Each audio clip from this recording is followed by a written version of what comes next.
I hope that you're having a fantastic day.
things even.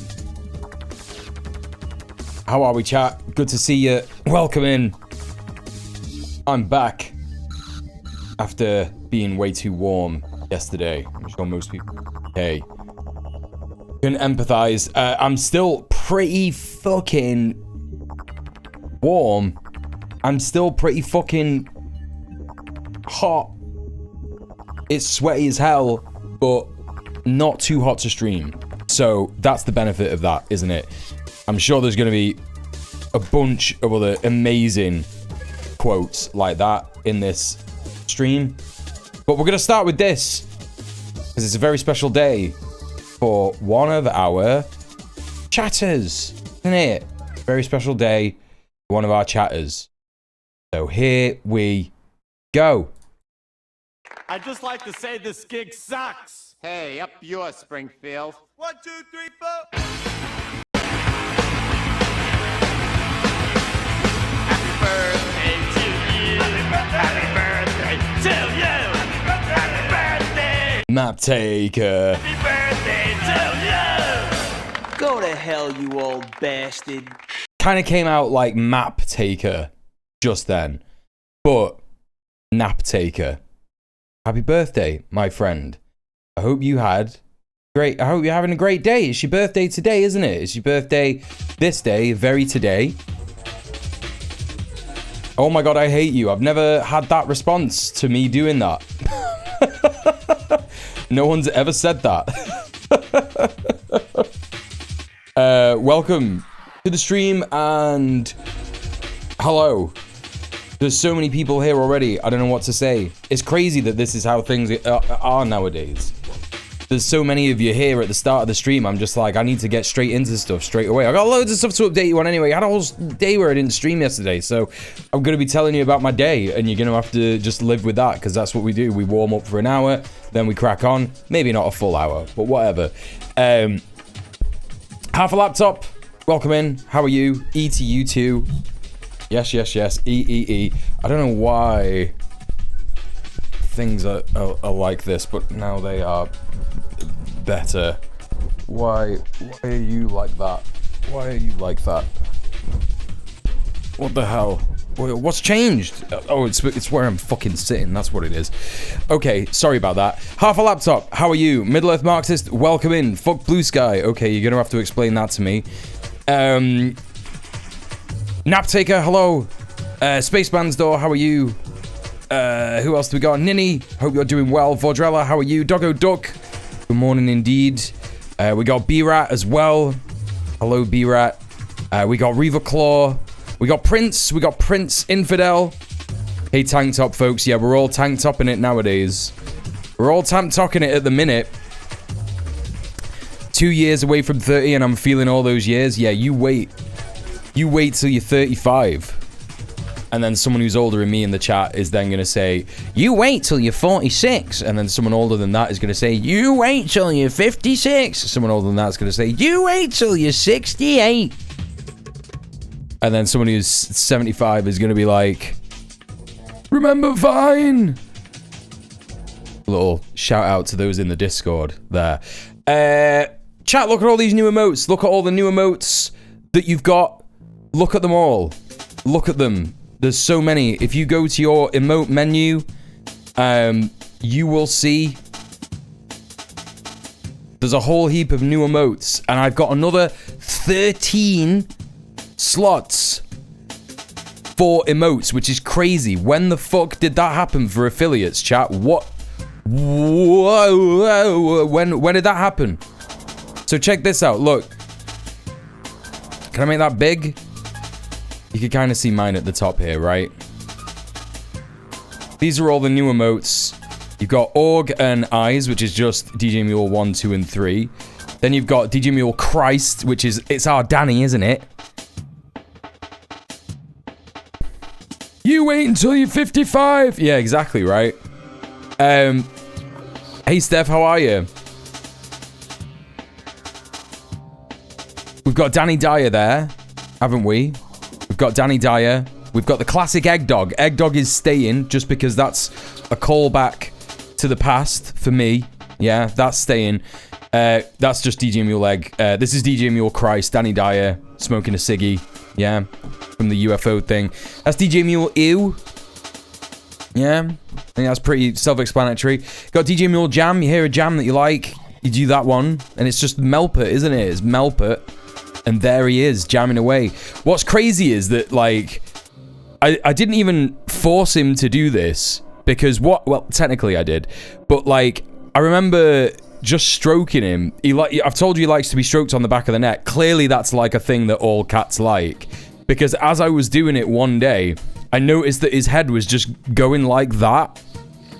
And he was like loving it. And I was like, that's how that person made that GIF. What the fuck?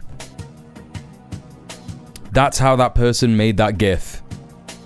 And so I just filmed myself doing it and then made a GIF out of it and then put it and then sped it up and put it in the thing. And it's like, yeah, sweet. We got a Melpert jam emote now.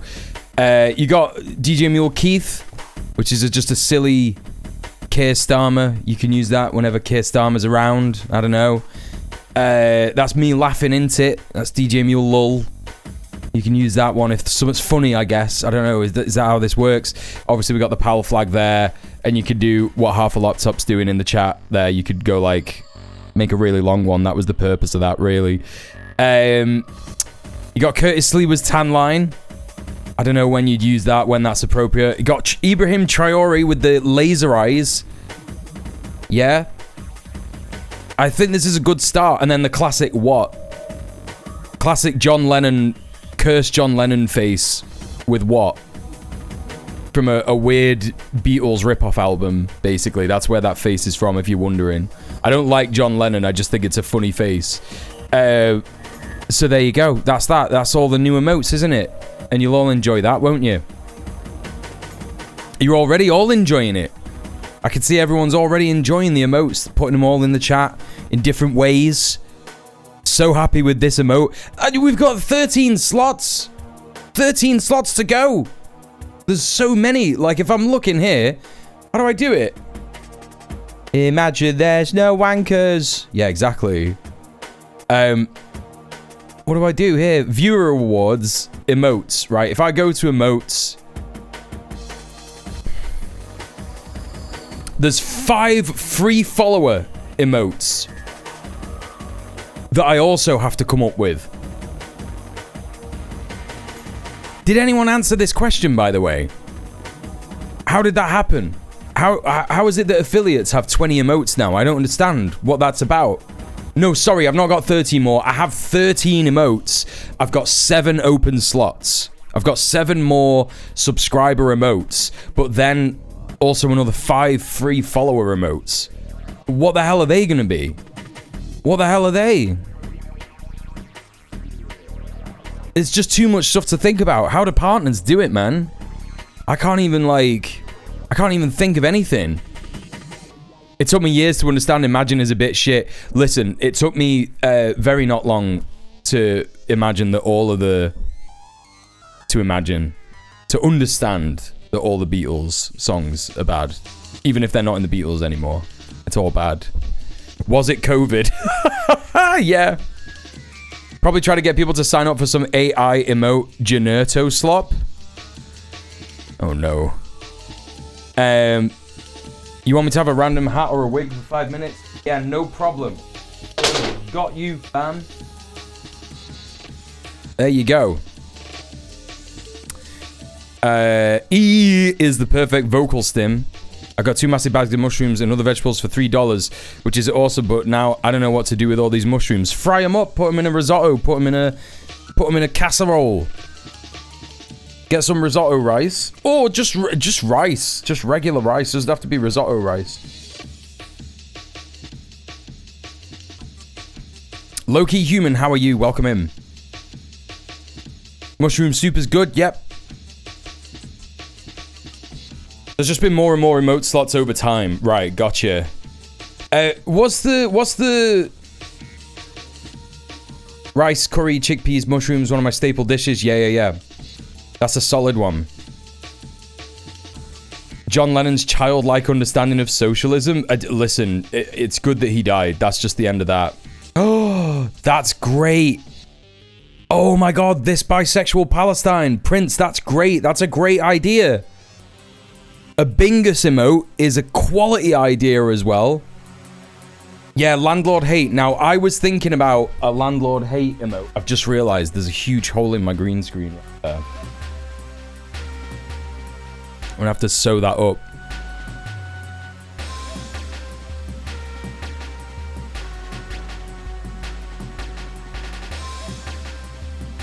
Oh, mamma mia. Right, well, let's just put the... Yeah, no one will notice. Just put the mic down there. No one will see. Portal to the wall. So,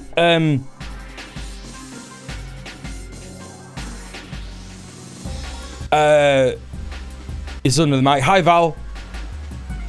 How are you? What's the blue sky stuff? Middle Earth Marxist.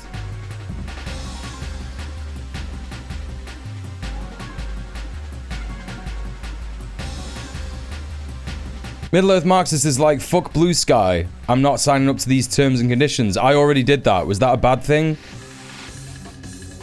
I already did it. What are they trying to get you to agree to? What have I agreed to? I'm literally such a fucking geriatric millennial that I was like, yeah, man.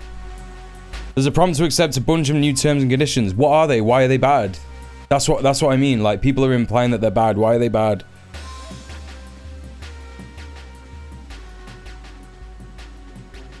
Is it just that they're not giving you the option to agree to them? Is that why people are mad? I kind of just did it without thinking, to be honest. So, I'm sorry if that means I'm cancelled. I don't know what I did. I don't know why I did that. It just happened out of nowhere. What would we have for landlord hate? Because I was thinking we could have a Mao emote, but that would probably get banned, right? There's no disagree button. There's just continue. Yeah, that's true. Yeah, I saw that. It's probably why I just clicked continue in it. Well, that's it. They specifically reference the new UK laws. I haven't gone through all of them yet, but the new US laws are in there too. Oh, whatever. Fuck them. Fuck them. Like, fuck, blue sky. Like, look, here's the thing, right? Like, I don't understand people who are all or nothing when it comes to blue sky and Twitter, right? I think it's so stupid. It's like, yeah, look, Twitter is terrible. So is blue sky. So is Facebook. So is Instagram. So is Mastodon in a way, right? Not necessarily because of who runs it. It's open source, right? But the way that the user interface is and how difficult it is to use and shit like that, right? I remember most people, when Blue Sky came around, people were like, oh no, not another Mastodon. And they would like, I was like, what's wrong with that? I don't understand. I never understood why people don't like Mastodon, right? Agreeing to it is meaningless if there's no disagreeing to it. Yeah. Oh, I deleted an old emote and now it's keeping the thing. It's keeping the thing there. The emote name. Did I say hi, Johnny? Hi, Johnny. Sorry, I'm trying to get into the swing of things. I didn't fucking, whatchamacallit. I didn't stream yesterday.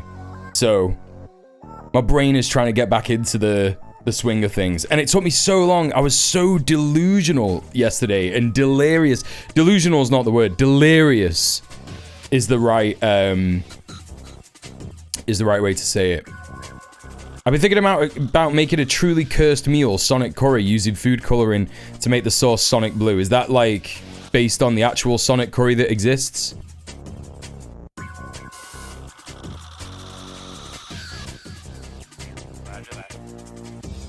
Sorry, I have a count of how many times I see a liberal claiming to be anti-racist get corrected by a native person for some bullshit that they turn right around to and scream, "You aren't really native," when we say anything they don't like. But that could be said for any platform, but oh my god, every day. Yeah, it fucking sucks half a laptop. I couldn't imagine anything worse than being told, like, you're not native. What are you fucking on about?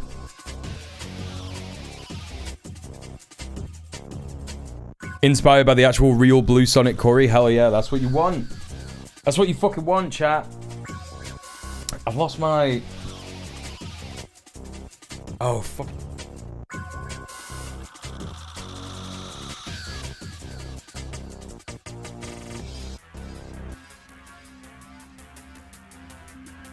Melpert was like perched in a proper good position for the start of the stream, and I was hoping I could like get some donos in and put the cat cam on, but he's just fucked off. As soon as I turned the lights on in here, the fucking temperature rose by about 5 degrees, no lie. Also, I've got this fucking hat on, it's going off. Jesus Christ. Oh my god, that was so hot having that on my head. Fuck me. Oh, okay, no more hats. I'm turning that off.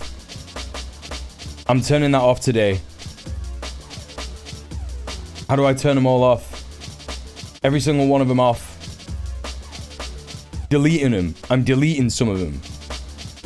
You could keep the hydrate one, yeah. Hydrate and blue fella could stay on. And stretch. No one ever redeems stretch. What's that about? What if I want to stretch?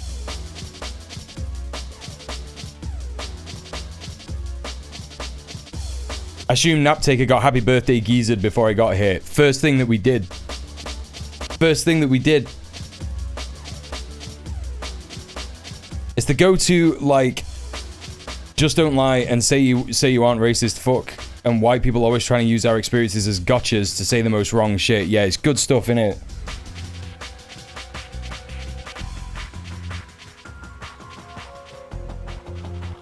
Stretch is it's a great redeem, Naptaker and Ninny. Thank you for following the initiative. Thank you for responding to the oh, what do you call it? The call to action. Oh my god. I just don't even really do this in real life enough. Alright, that's one. Oh my god. Oh, chat, I need to go to the gym. Go back to the...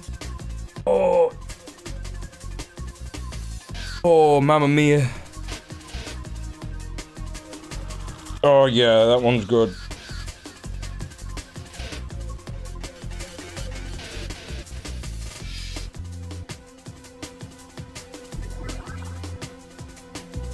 Who was here during lockdown? Hey Ezron, how are you? Welcome in. Who was here during lockdown when I was streaming during lockdown? I know Middle-earth Marxist probably was.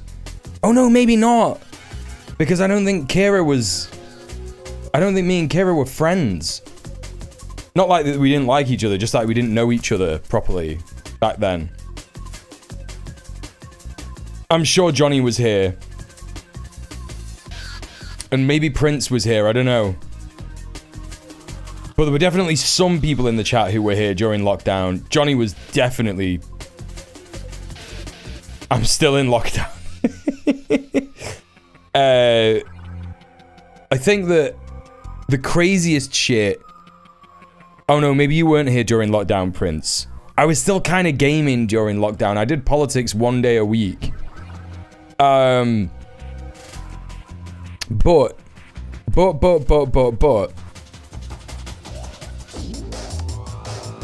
during lockdown, I used to have lifting channel point rewards, right? Not even for emotes.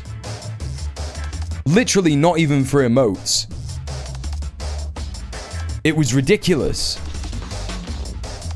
Not even for emotes, not even for subs, not even for donos, is what I mean. And I would just do lifting. It was crazy. It was so stupid.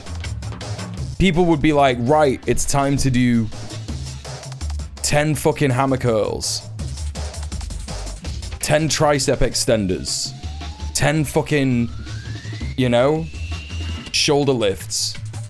Crazy. Late on this because I have complicated thoughts, but I wish anyone who ever criticizes Mao or China or platforms like Twitch banning emotes would learn materialism first. I'm so done with lib and left idealist opinions lately. Yeah, me too. Yeah. No, it's so stupid. Like, will people criticize Mao and China For the same reason that people criticize Stalin and other seem to be dictators that aren't really dictators, because that's what imperialist brainwashing says about them, right? Like, yeah, you can say that the administrations of these people did some stuff that is, you know, questionable and disagreeing.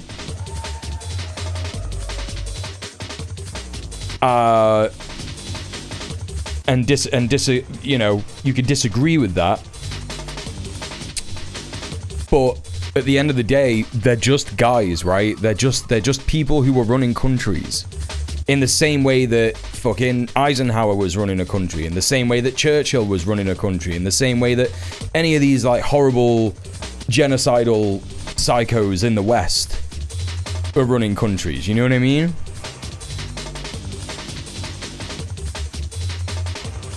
Also, hey, Alejandro, speaking of Twitch bullshit, Electronic Kids have out of court what seems to be a temporary ban. I didn't know that they were on Twitch. What are you talking about? That's crazy. That's crazy that they're on Twitch. What?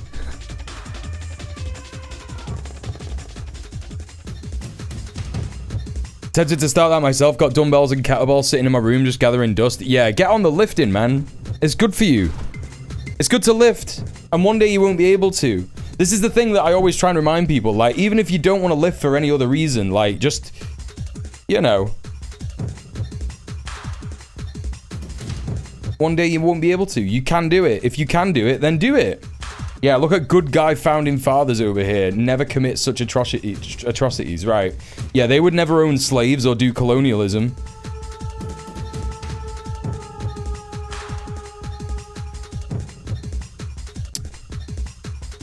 I just think it looks fun, but I don't want to go by myself. Yeah. What, to the gym? Yeah, I'd go with you if we could. Wouldn't that be cool if we could go on a little chat day out to the gym? We could do that if I got an IRL stream thing. I think I've convinced my roommate to go with me. There you go. That's great. Whipped out my Ring Fit for my Switch to get a little exercise. Hell yeah, that's the way. That's the way. I've just got to get back to the gym. I just haven't had the time. I've been working like a fucking... like a prick. I haven't even done like half of the things that I wanted to do this week. I wanted to do another YouTube video for the Twitch Clips channel. I wanted to finish a bunch of these tunes. I've got like another 6 of these music videos to do. These lyric videos that this one person's paying me for. And I wanted to do 4 this week, and I've managed to get 2 done. No! I managed to get 1 done. 1! And I'm like... ridiculous. But the heat has been ridiculous. And the heat yesterday was terrible. And I still got some stuff done yesterday. I still got all the emotes done, right? I feel good that we've got emotes in the chat now. Especially the Melpo emote. Although it was a little crazy making trying to make that. Because first I was like, surely you can export a video in Premiere Pro to be a GIF. Surely it's as simple as that, right? And I did that, and it didn't.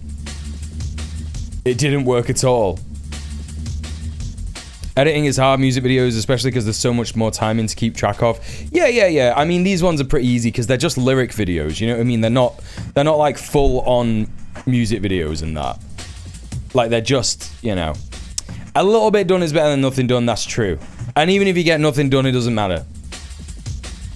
Right, exporting GIFs is a bitch. Right, so the way that you do it is on Photoshop, right? And you use this fucking setting, and I've done it before because I did the GIF for... what's the GIF that I did? I made a GIF out of some... oh my god, I made a GIF... this. That's piss. No, someone else made a GIF. Someone else made that GIF. I think someone else might have made that GIF. I don't know. The humidity factor is the demoralizing shit. Yeah, spot on. Spot on. It just gets so like even in the room now, even though it's like 28 degrees, maybe 27 degrees outside, the humidity in the room is like, ugh. Who made the that's piss? GIF, chat? Who made that? My old GIF making pipeline would look like the Always Sunny Pepe Sylvia meme. Yeah. It's just tedious. It is tedious. You have to go to like an ancient setting in Photoshop. You have to import frames from a video. So import frames as layers, and then it imports like brrr, yep. All that shit. Is that not Will Neff's voice? Wait, what? What, this? That's piss. I don't know. I just like found a I just found a TikTok ages ago. It was like 2 years ago. And it was just like it was someone. I need to find the fucking TikTok. I couldn't even fucking find it for you for the life of me now. Yeah, I couldn't even begin to tell you. Will Neff? Who is that? Who is Will Neff? I actually don't know who that is. I mean, I'm even more janky. It was a combo of FFmpeg, GIMP, Image Magic, EasyGIF, and Shortcut. I switched to Krita a while ago and just used the animation timeline, which is a little weird, but pretty straightforward. It's just so weird. It's like you have to like... I'll just show you. I'll show you what I'm talking about, because otherwise it just doesn't make sense. If you go to... in your Photoshop...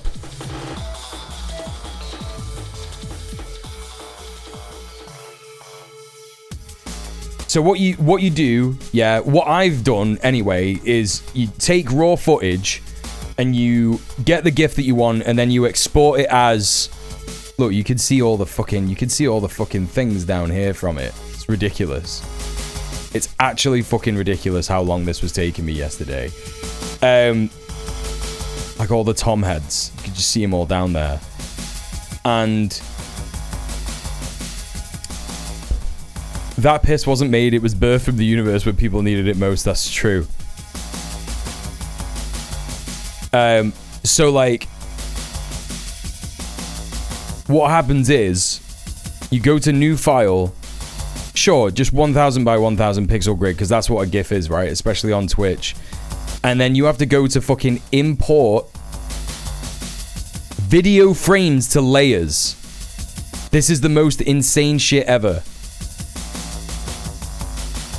If you go to any video, I don't want you to see the videos I've been making, the music videos I've been making anyway, just in case.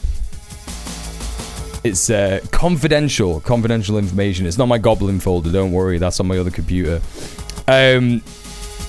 This one, yeah, Melpert. And then, oh no, there's some things that I had to... oh, fucking hell, never mind. There's some other stuff that you could do. Isn't it great, chat? You gotta do 24 frames a second. I think even less than that. You can't... In the settings for making the Melpert GIF, the Melpert animated emote on Twitch, it just didn't... it said you can't have more than 60 frames. Like, you can't have more than 60 frames. So, in some cases, you have to do, like, 12 frames a second. Or maybe 15. And it just looks crap, right? It just looks absolutely shocking. But anyway... you get all your frames, and then you look and you go, oh, shit, there's 110 here. So, you have to cut that down. So, I just took every other frame and just cut that out. And obviously, that made it speed up. And then you have to go fucking save as legacy. You have to go export, save for web legacy. Look at this shit that comes up. Look at this shit. Look at this screen. Have you ever seen this screen in your life? It is completely mental. I don't even know what some of this stuff means. 2-up, 4-up, original, optimized. You know? And then in order to see it properly, you have to be like, whoa. Wait a minute, pal. Hey, Violent Hippie, how you doing? I deal with this shit on a daily basis. I mean, me too, really. That's what I'm talking about. Hand tracing the background in longer GIFs to make crisp, mean GIFs. Gave me an appreciation of the mountain of work that animators have to do. Occasionally, hours of work for like a 5-second meme GIF. Oh, yeah. Absolutely. As soon as you start to do this, you just go, yeah, there's no way that I can do... there's no way that I could animate. There you go. I don't know why this version looks like that. I don't know why it looks a little crusty like that. Like, I've not even got it on lossy. Convert to sRGB, maybe? I hate that I understand this. What does 2 up or 4 up mean? What does that even mean? You go to like, yeah, it's gone sepia toned. Like, why is that? Is that just because it's not on sRGB? I don't understand. Oh, you have to go on original. Ah, that's it. Yeah, because I did this last night. On it last night, I was like, why does it look like that? And to be fair, that would only be 45 meg. I mean, 45 meg is still... Wait, but that's 4.45 meg. Oh, fuck it. I don't even understand. I don't even fucking understand. So there you go. Yeah, there's less color data in it, obviously, yeah. But why is the original then more meg? Less meg? Why is the original less meg with more color data? It doesn't make any sense. Make it make sense. Anyway, we've got the Melpa emote and that's all that matters. We've got that and that's fine, isn't it? Everyone's happy with that. I'm happy with that. You're happy with it. There's one person out there that's not happy with it. And that's crazy. It's crazy that that's true. We've got a whole bunch of stuff to go through today. Hello, KE. How are you doing? Welcome in. Everybody go follow KE. She is a great streamer. Does a bunch of politics, talking about feminism, talking about Twitch streamers and all that kind of stuff. Very good stuff. I think before I joined the chat the other day, you were like having a look at a thing about neurodivergence. Talk about Palestine. Yeah, but I can believe that. Do you believe it?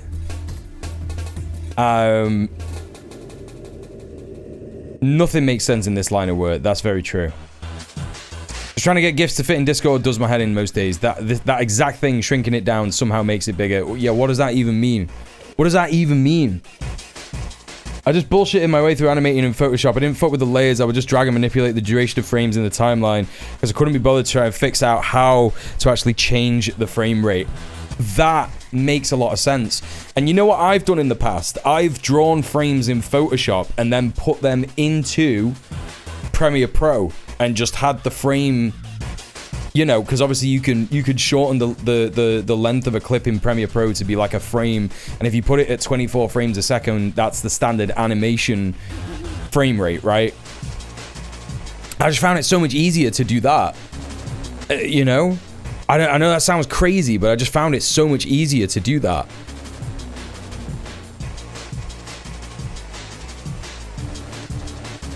Animating in Photoshop, just reading this makes me puke in my mouth a bit. Yeah, I tried it and I was like, this sucks. I'm not doing it. Ain't no way I'm doing it. There you go. Thank you, Middle-earth Marxist. I was going to say, everybody in chat using other people's Free Palestine emotes. I mean, my Palestine flag doesn't actually have Free Palestine on it, but you know. It's there, isn't it? It's a flag and you can make it long if you want. I'm pretty happy with it. I could be fucked to pay for both Premiere and Photoshop. Yeah, the only thing that I'll say about that is that, like, it's crazy that things can be free. It's crazy that those things can be free. Or there are, you know what? There are free alternatives, aren't there? You can get Fly GIMP Pro, and is DaVinci Resolve still free, or did they fucking fuck that up? Do you need anything animated? Nah, you're all good, Violent Hippie. Thank you, though. Could we get a vertical version of the chat and the flag and see how long chat can make it? Yeah, sure. It's still free. That's pretty cool. That's pretty cool that DaVinci Resolve is still free.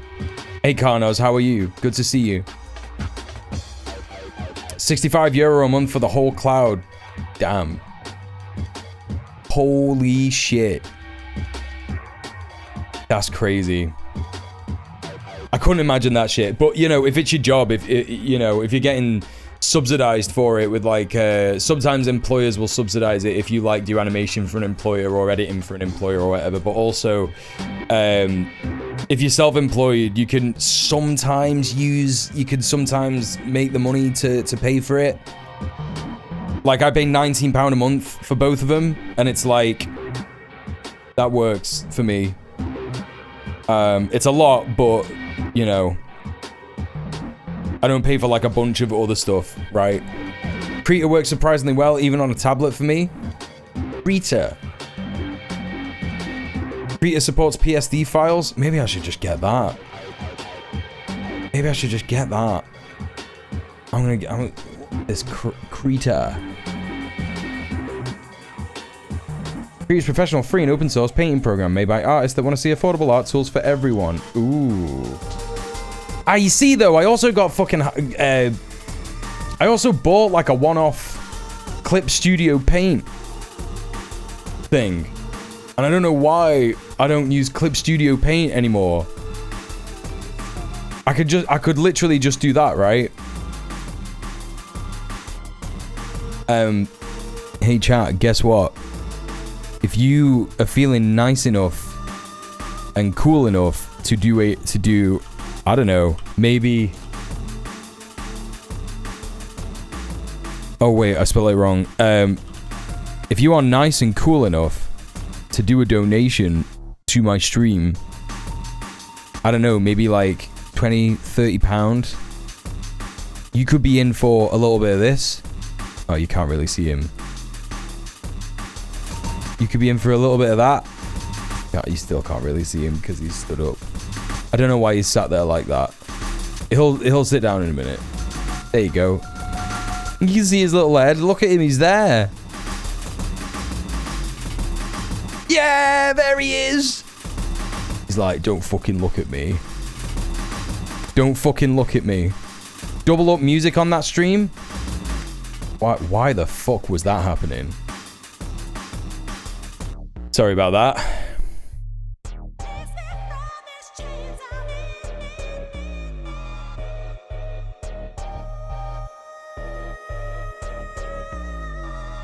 Little head. It was massive hair.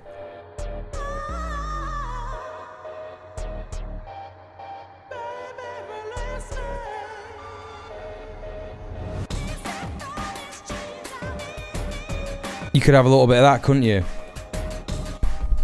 If you give me money.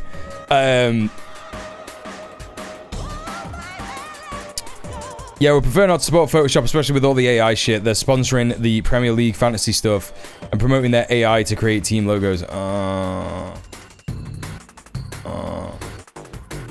Yeah. It's a really good point. Weirdly psychedelic moment there. Hey PM Triox, what do you mean? How was it psychedelic? Because I was like trying to give him a little scritch, but I couldn't. I don't know. Anyway. You want more shit like that?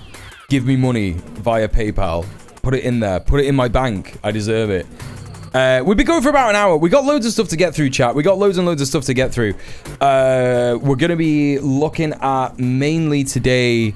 I'm going to try and blast through the news because I want to get onto Landlord Brainrot, because normally on a Thursday, we would just be chilling and we would just be doing reacts and watching some, you know, funny, interesting stuff.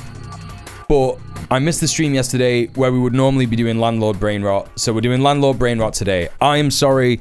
Yeah, that's right. No more. No more. For the end of this week. silly react videos. We're just doing very serious, very let's get angry and yell at the computer together videos that we're doing.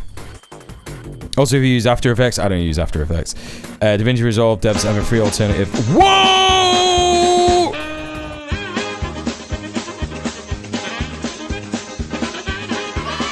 Look at that, he's loving that one. He's loving it. He's loving it.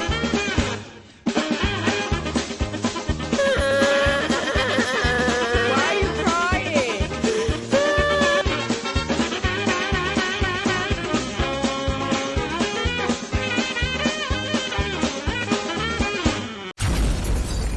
Fuck the police. Prince! Melpert hates cops too. He does. He does. Thank you so much for the 1312. Thank you so much for subbing off Twitch. Thank you so much for supporting the stream. Chat, another £17 and I'll turn on the cat cam. Another £17 and I'll turn it on. That means 3 of you, £5 each. Not a difficult one. Johnny, I don't want to see you do. You've already donated a load of money. Krill, if you're out there. I think Steph, you've already donated a lot of money this month. Let someone else do it. Yeah? Let someone else do it. Anyway, what was I talking about? I'm going to try and fly through the news. Yeah? I'm going to try and fly through the news. We got a bunch of stuff to look at. Mainly, we're going to be focusing on the US stuff. With Trump looking like he is gonna do apartheid in DC. Crazy shit. I think that he has just seen what Israel has been doing for the last 100 years and has decided to go, yeah, you know what? Let's do that in America.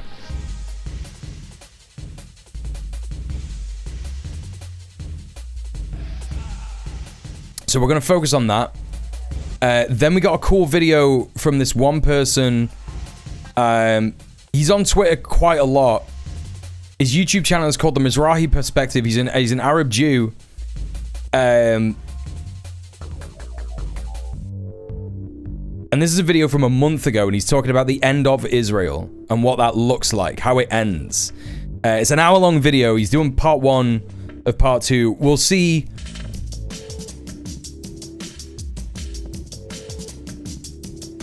We'll see how we go. We might watch 2. We might watch part 2. Not sure. But then we got a video to watch. I just came across this guy the other day. Not like that. Not like that. I just discovered him the other day. He's called Willie OAM. I don't know if anyone knows this guy. Do we know who he is? Anything about him? He's apparently a veteran who like developed a brain tumor, unfortunately, and now does military analysis videos on YouTube. He's this guy. If anyone knows him. If anyone knows anything about him. He's got 215,000 subscribers. I looked at his comments, and his comments seem like, you know, pretty balanced, right? You know, his comments are like saying shit like, any kid growing up watching the History Channel isn't surprised that Russia does well in attritional warfare. So it's not like glazing Ukraine. You know, this comment kind of implies that he's not glazing Russia either. Viktor Orban yesterday, we're now talking as if this is an open-ended war situation. It's not. The Ukrainians have lost the war. Russia has won. The only question is when and under what circumstances will the West, who are behind the Ukrainians, admit that this has happened, and what will result as all of this? I mean, I'm no fan of Orban, but, you know. I just realized that you don't know I'm an anti-Zionist Israeli. Yeah, good for you. No, I didn't know that. I did not know that. What's really funny, right? What's crazy and funny about that is that I just thought you were like Northern European, innit? I was like, I don't quite know where she's from, but someone in the chat was like, I'm not an American, and you were like, yeah, neither am I. And I was like, oh yeah, she's Swedish. I was like, yeah, you're Swedish, obviously. But that just kind of goes to show.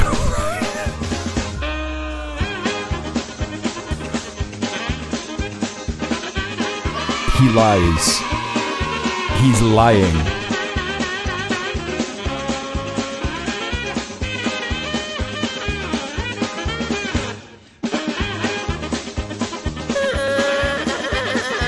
Why are you crying?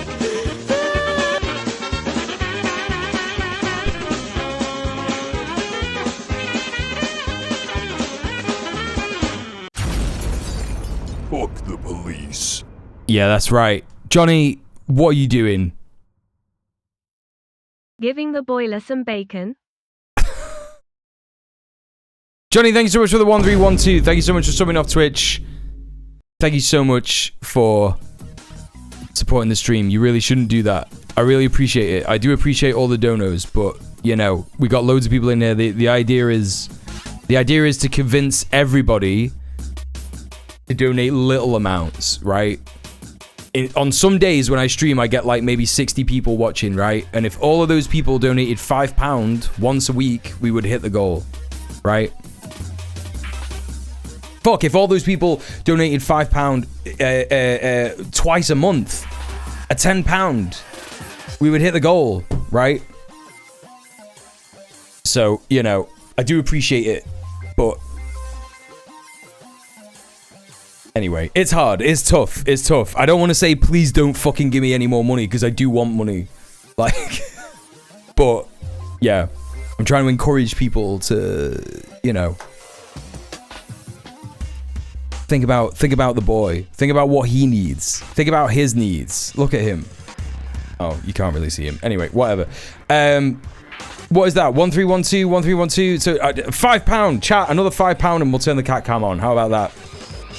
Destiny also thought I'm Swedish. Yeah, I mean, that makes me sad that I said the same thing that guy said. Anyway, never mind.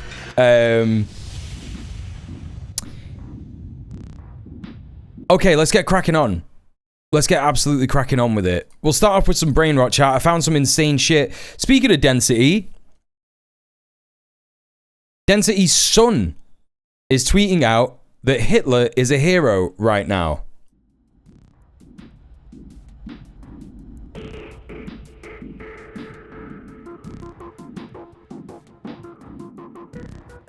Yeah, Destiny. That KE used to try and debate Destiny on things like intersectional feminism and shit. And obviously he was a piece of shit and horrible to her and shit like that. True story. Yeah, he's like 14. It's crazy. It's crazy. He's literally like... The Nazis were protecting the West by invading Poland.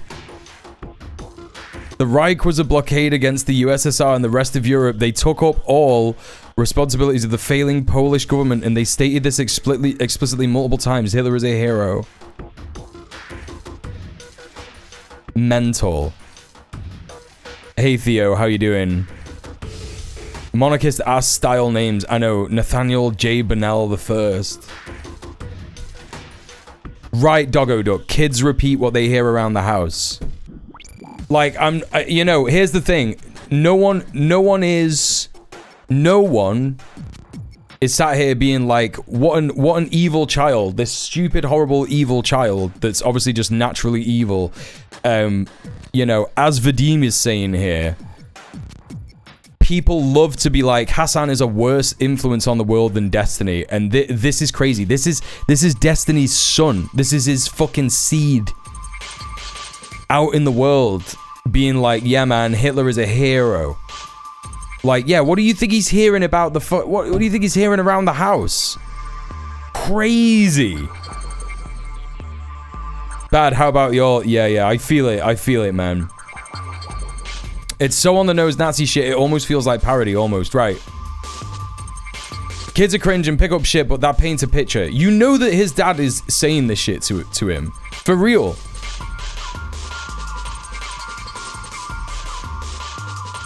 Mental. Anyway, love a bit of that. We got some British brain rot here. We're keeping this for posterity, by the way. So this is Rupert Lowe, one of the only MPs for reform, saying no public sector institution should serve halal meat. A clearly Islamophobic statement, right? Pure Nomad says, what about kosher meat? Ban it. You know, it's just...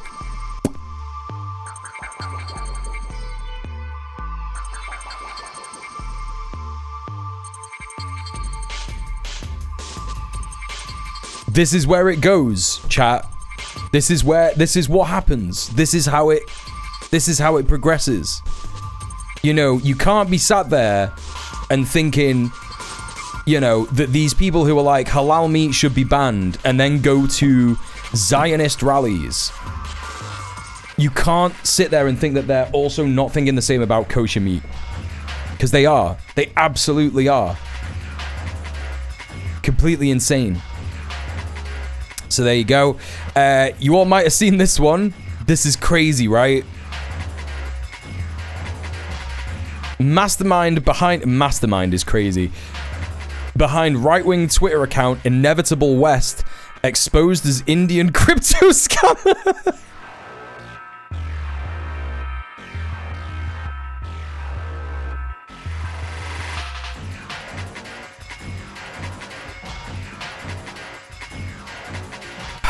This is true, by the way, for like a lot of those popular Zionist accounts on Twitter.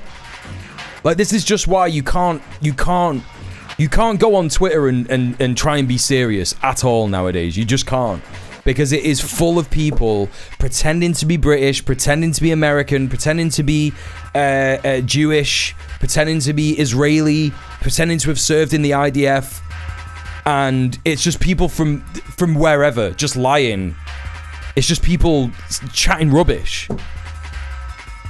Ninja Can, how are you? Permission to be unhinged. I mean, yeah.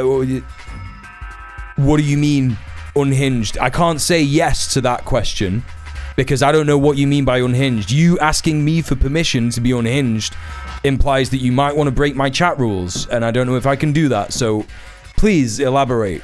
What is making you feel unhinged? And what do you want to be unhinged about? But welcome to the stream. How are you? I know it's AI slot, but that flag on the profile picture, not knowing if it's British or American, is really funny. I think it's on purpose. I think that they like, you know. I just chased down someone in their car and I need to share. Sure, go ahead. Yeah, sure. Talk to us about it. What's going on? I'm sorry that happened. That sounds crazy. Yeah, release the hinges. Hey Sorka, how are you? Good to see you. I think that it's on purpose. I think that he was like, yeah, because Inevitable West it's the UK and the USA, right? That's how people always see it. They never see it as Germany or Spain or France or anything like that. They're just like, yeah, man, Britain and the USA. That's the Inevitable West, and it's so stupid.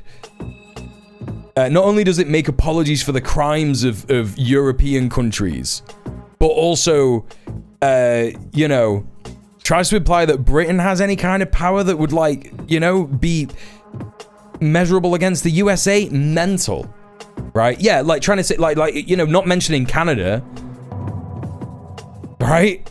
Genocidal Canada. White statue people are so bizarre. Like we haven't known for decades that all those statues were all painted various bright colors. Yeah. Yeah, the West is inevitably collapsing. Nice.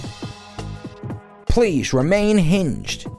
Please remain hinged. Y'all don't even have dollars. Yeah. That's true.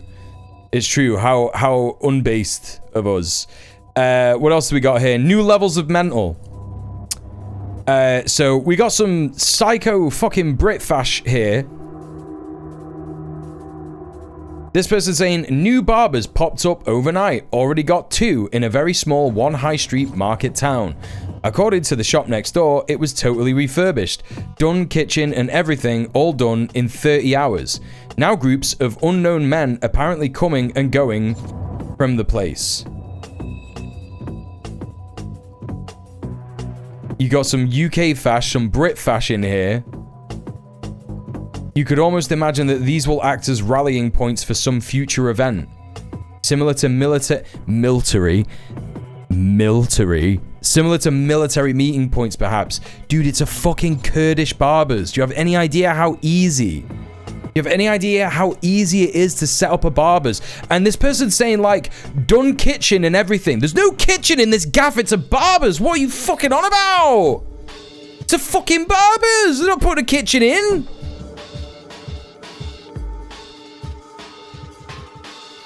It is so easy to set up a barber shop. It is so easy. You get chairs, you get products, you put floor in. It doesn't even have to be a good floor.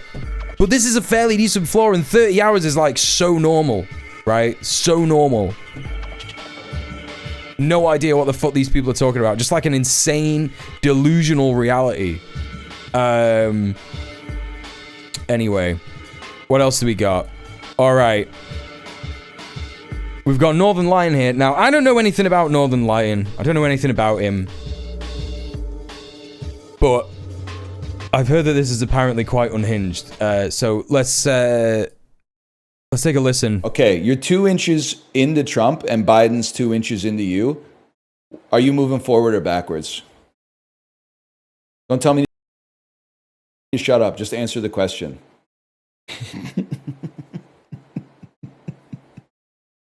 You fucking prudes. Okay.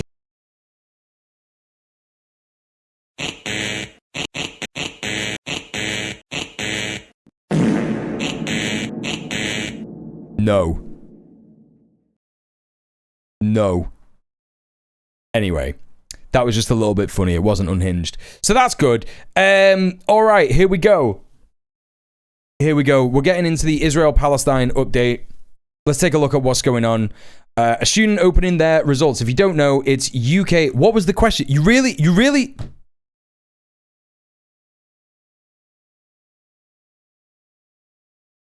Yeah, forget it. You're right. He's hilarious most of the time. I don't know what that joke was. No, I'm not actually like mad at him. I just think that it's just like a gross, horrible thing. Like, it's just... I hate it when people do that shit. Do you know what I mean? I'm not being like, oh, this was really questionable and I don't know if people should support Northern Lion anymore, whatever. I'm not saying that. I'm saying that, like, what a horrible scenario to, like...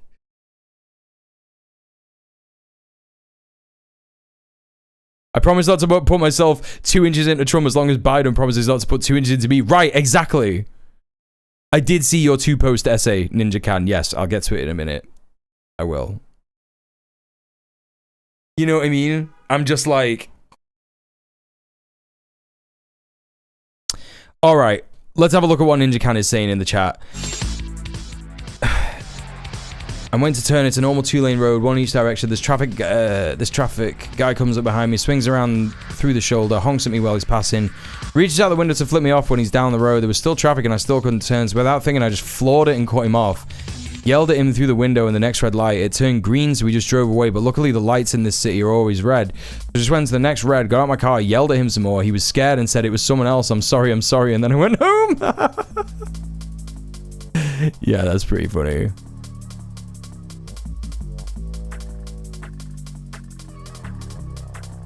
That's pretty fucking funny. Great work. Good work, Ninja Can. You told his ass. Alright, okay. Let's get back to this.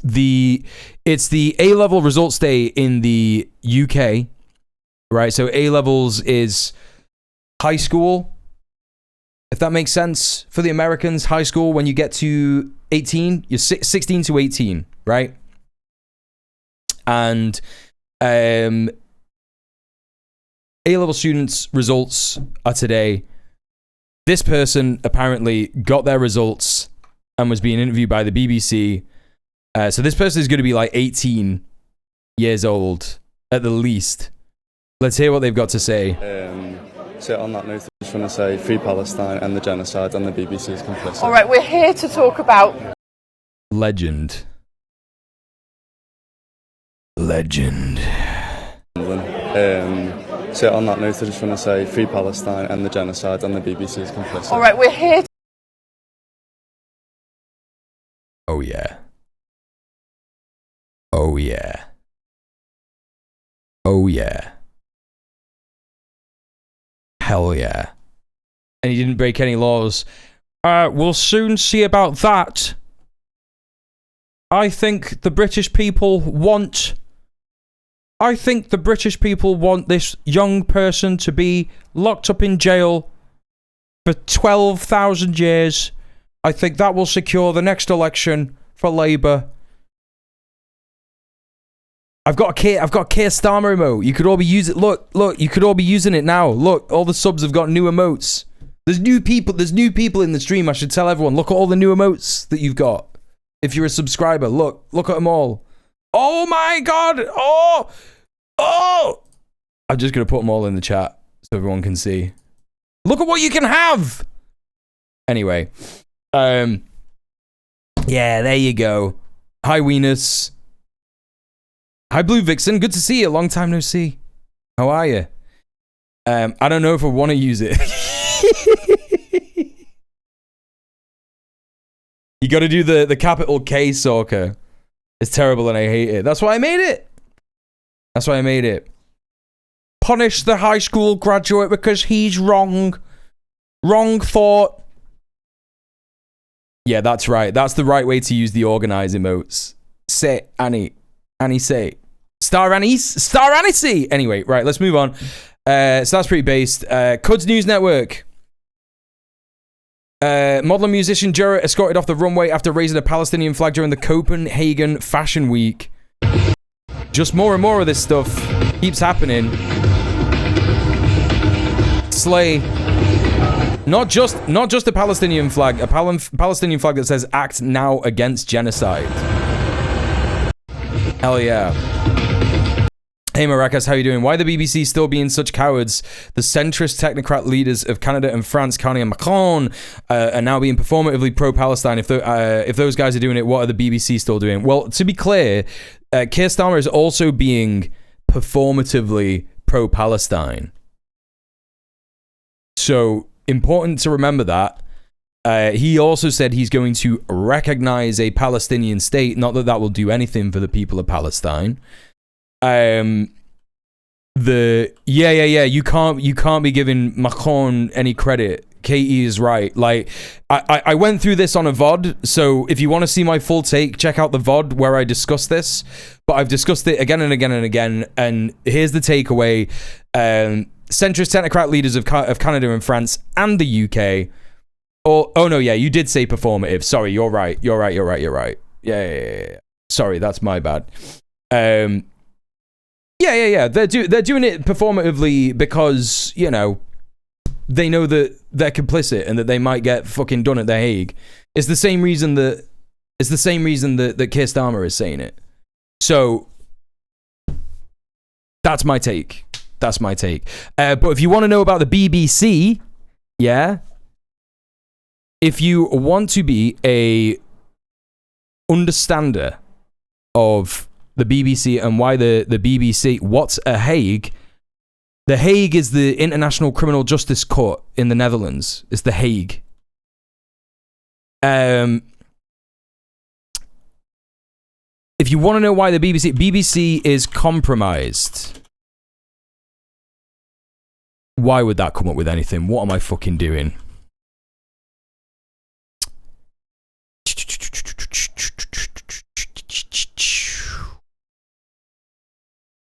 Okay. The city is called The Hague. Is that right? I just thought it was like the prison. To Zionist chagrin, a long-suppressed report showed the BBC is not anti-Israel.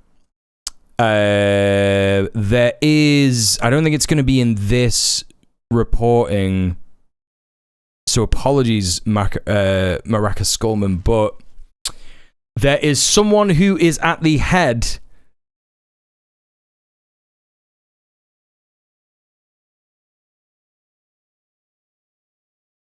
chief. Okay. There is someone who is at the head of the BBC who is a Zionist, and he's like an editor. The BBC is overwhelmingly pro-Zionist. It's overwhelmingly pro-Israel. That's kind of what this report is about from Jewish Voice for Labour. Jewish Voice for Labour, by the way, not the same as Labour Friends of Israel. These are the anti-Zionist contingent of Jewish people who support, workers' rights. Unfortunately, bit shit that they are now essentially still supporting a horrible fascist party. But that's what this report is basically showing. Zionists were complaining for a long time, saying that the BBC's got an anti-Israel bias because they're not being Zionist enough. But the thing is that if they were Zionist enough, the British public would just be like, what the fuck is going on? Because Zionists want the BBC to be like Channel 12 in Israel, right? They want it to be like the, I-24, like the main fucking channels in Israel, the main Israeli channels, where they're literally just going like, kill babies. We should kill every Palestinian baby. We should murder them. They should be gassed. They should be put in a concentration camp. They should be bombed, right? That's what fucking Zionists want the BBC to be. But the BBC is still like, it does passive voice. It never reports on Palestinian deaths. If it reports on Palestinian deaths, it's always because of a humanitarian crisis. It's not because of a active genocide. You know, it's unfortunately extremely compromised. So in answer to your question, Maracas, that is why the BBC are being cowards. It's not that they're being cowards. They're doing it on purpose. They are doing it for a reason, right? But this is fucking based as hell. There's more and more and more of a cultural awareness of the genocide in Gaza and the West Bank than there ever has been, and it keeps growing and it keeps getting better. The more and more people who do this, the more and more people who participate in this kind of public display of encouraging, not just performative, like, you know, I mean, you could argue that this is performative, absolutely, but this is literally saying act now against genocide, right? It's telling people to act now, do something, right? Do something, do anything, because that's the message, right? That is what the message should be. Thank you for the follow, by the way. So there you go, Copenhagen Fashion Week. This is related to the death of Anas al-Sharif. So this guy, I didn't know about this guy. I just came across him a couple of days ago. His name is Saddam al-Ademi. He's a Yemeni guy, and he draws Palestinian people who've been killed. So you can see here, there's that one fella who lost his kid. What's I can't remember his name. Everyone was calling him Uncle something or other. He had the Gaza color, orange and white keffiyeh on his head. I think this is Hind Rajab. I can't remember this fella's name, but he was also like a journalist. A bunch of Palestinians. So he, in response to Anas al-Sharif being martyred the other day, he did a version of that, and I've never seen this before. But he's crying as he does it, and it's incredibly emotional.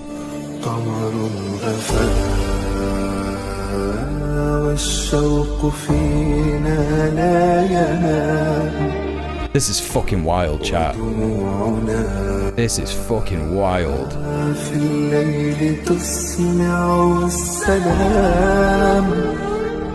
He must like do the outlines. Yeah, that's crazy.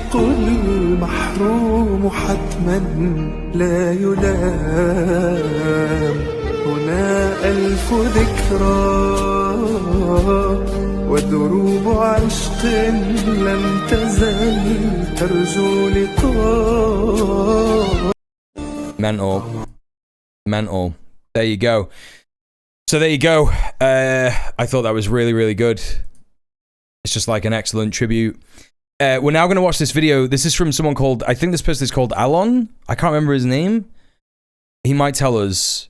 Yeah, it's Alon. I I think his username is just Mizrahi. I don't know if this is his surname. Yeah, you know this guy, Katie. Yeah, he's an Arab Jewish guy, right? He's talking about how Israel ends. He has if he takes on Iran. No one's perfect. I'm interested to see his take on how Israel ends. Hey everyone, welcome to the Mizrahi Perspective. Alon Mizrahi here. And today's video is going to be special. It is about a big, special subject. It is the kind of video you only do once, and I'm certainly going to one thing I really hope is that Gaza genocide does is radicalize people against any sort of ethno-national and fascism, whether it's Gaza, Rwanda, Bosnia, or the Holocaust, or all these repugnant ideologies lead exactly to the same place, mass death. Yeah, absolutely, yeah. Yeah.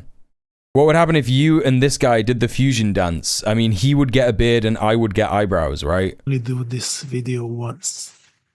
This is very true. Not many people don't have if he takes on Iran. And in fact, we're also, maybe if we have time, gonna have a look at another possibly if he take on Iran, because I saw this earlier this week. This is a person called Pharrell Maguire. I don't know who he is. I don't know who he's about, but he's done like a video called Horrors on the Iranian Internet, and it's about the Iranian blackout on communications and internet with in relation to the war with the Zionist entity, right? my idea, my vision. It's weird. He sounds like Israeli media on Iran. No one's immune to propaganda, right?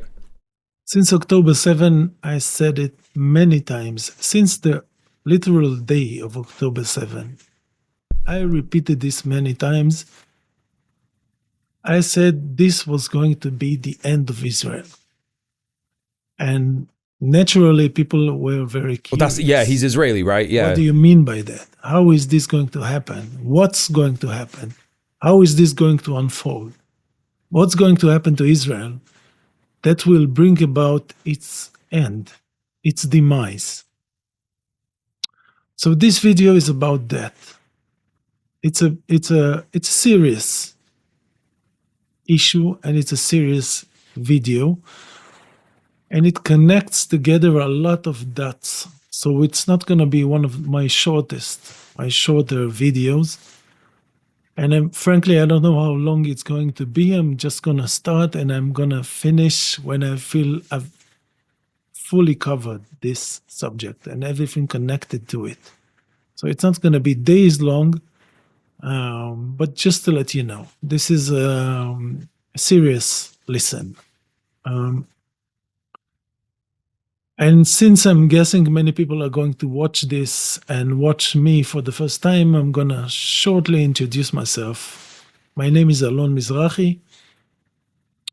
I'm a former Israeli. I grew up in Israel. I lived in Israel basically my whole life. I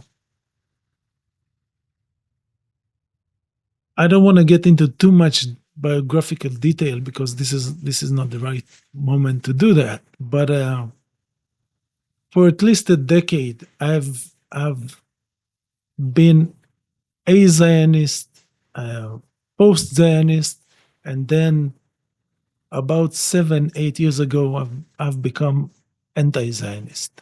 I am an Arab Jew, meaning my family, both my mother and my father, come from. I mean, right there is the explainer, right, Katie? Like, right there is the explainer as to why he has if he takes on Iran, right? Because he was a Zionist. He's like, he admits he was a Zionist. Like, yeah, that's why. If you're interested in info about Mizrahi or Israelis, I have a video about it. Yeah, I mean, maybe not on the, don't have time for it on the stream, but I'll check it out in my spare time, definitely. My perspective is not Zionist mainstream, because Arab Jews do not belong in the Zionist mainstream. Zionism is an Ashkenazi movement that. Yeah, I'm with you, Katie. Yeah, Mizrahi Jews, but it remains to this day extremely Ashkenazi, and it is very easy to prove. I mean, you don't know Arab Jews. Yeah. Okay, you don't know Arab Jews. You can say a name or two.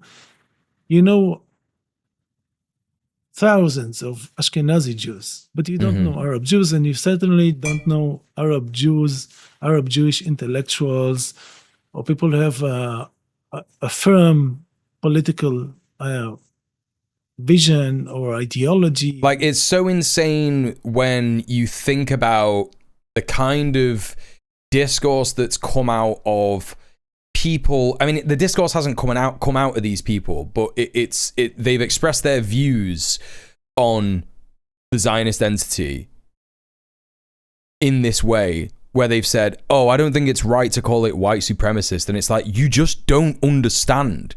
Like, you actually just don't know what you're talking about. If you speak to any fucking Arab Jewish person, any Jewish person with brown skin or black skin, you will immediately understand that it is a white supremacist society, right? It is a white supremacist colonialist project. Point of view. It is just this is mental. Kind of unique. What I'm doing is kind of unique, and I'm aware that's of right. the importance of this. This is going to be important to understand. And more often than not, what you'll find is, I don't know if you know this about me, Katie. I don't know if anyone else in the chat knows this about me. I'm sure most of you do. But my stepdad, his children, so like my step family that I lived with for years, are all Zionists, and they don't speak to me now because they know my views on Palestine and stuff. My stepdad still speaks to me and tolerates me, which is insane because he's actually like lived in Israel and been there and shit like that, doing kibbutz shit. But what my elder stepbrother always used to do is say to me all the time, what about all the Arab Jews that get killed in Iran? What about all the Arab Jews that get killed in Yemen and yada yada yada and this, that, and the other? And so what white Jewish people do is they literally will, I mean, it's not really, it's kind of hard to say like white Jewish people. They are white. European Ashkenazi Jews will like often use Mizrahim, black Jews or Arab Jews as a talking point to weaponize. Yeah, literally weaponizing the oppression of Arabic Jews. It's just fucking crazy, like the way that they are weaponized, and they're treated as second-class citizens in the Zionist entity, just in everyday life. Like, can't get the same jobs. Ethiopian Jews were sterilized. All this kind of stuff. There's so much. What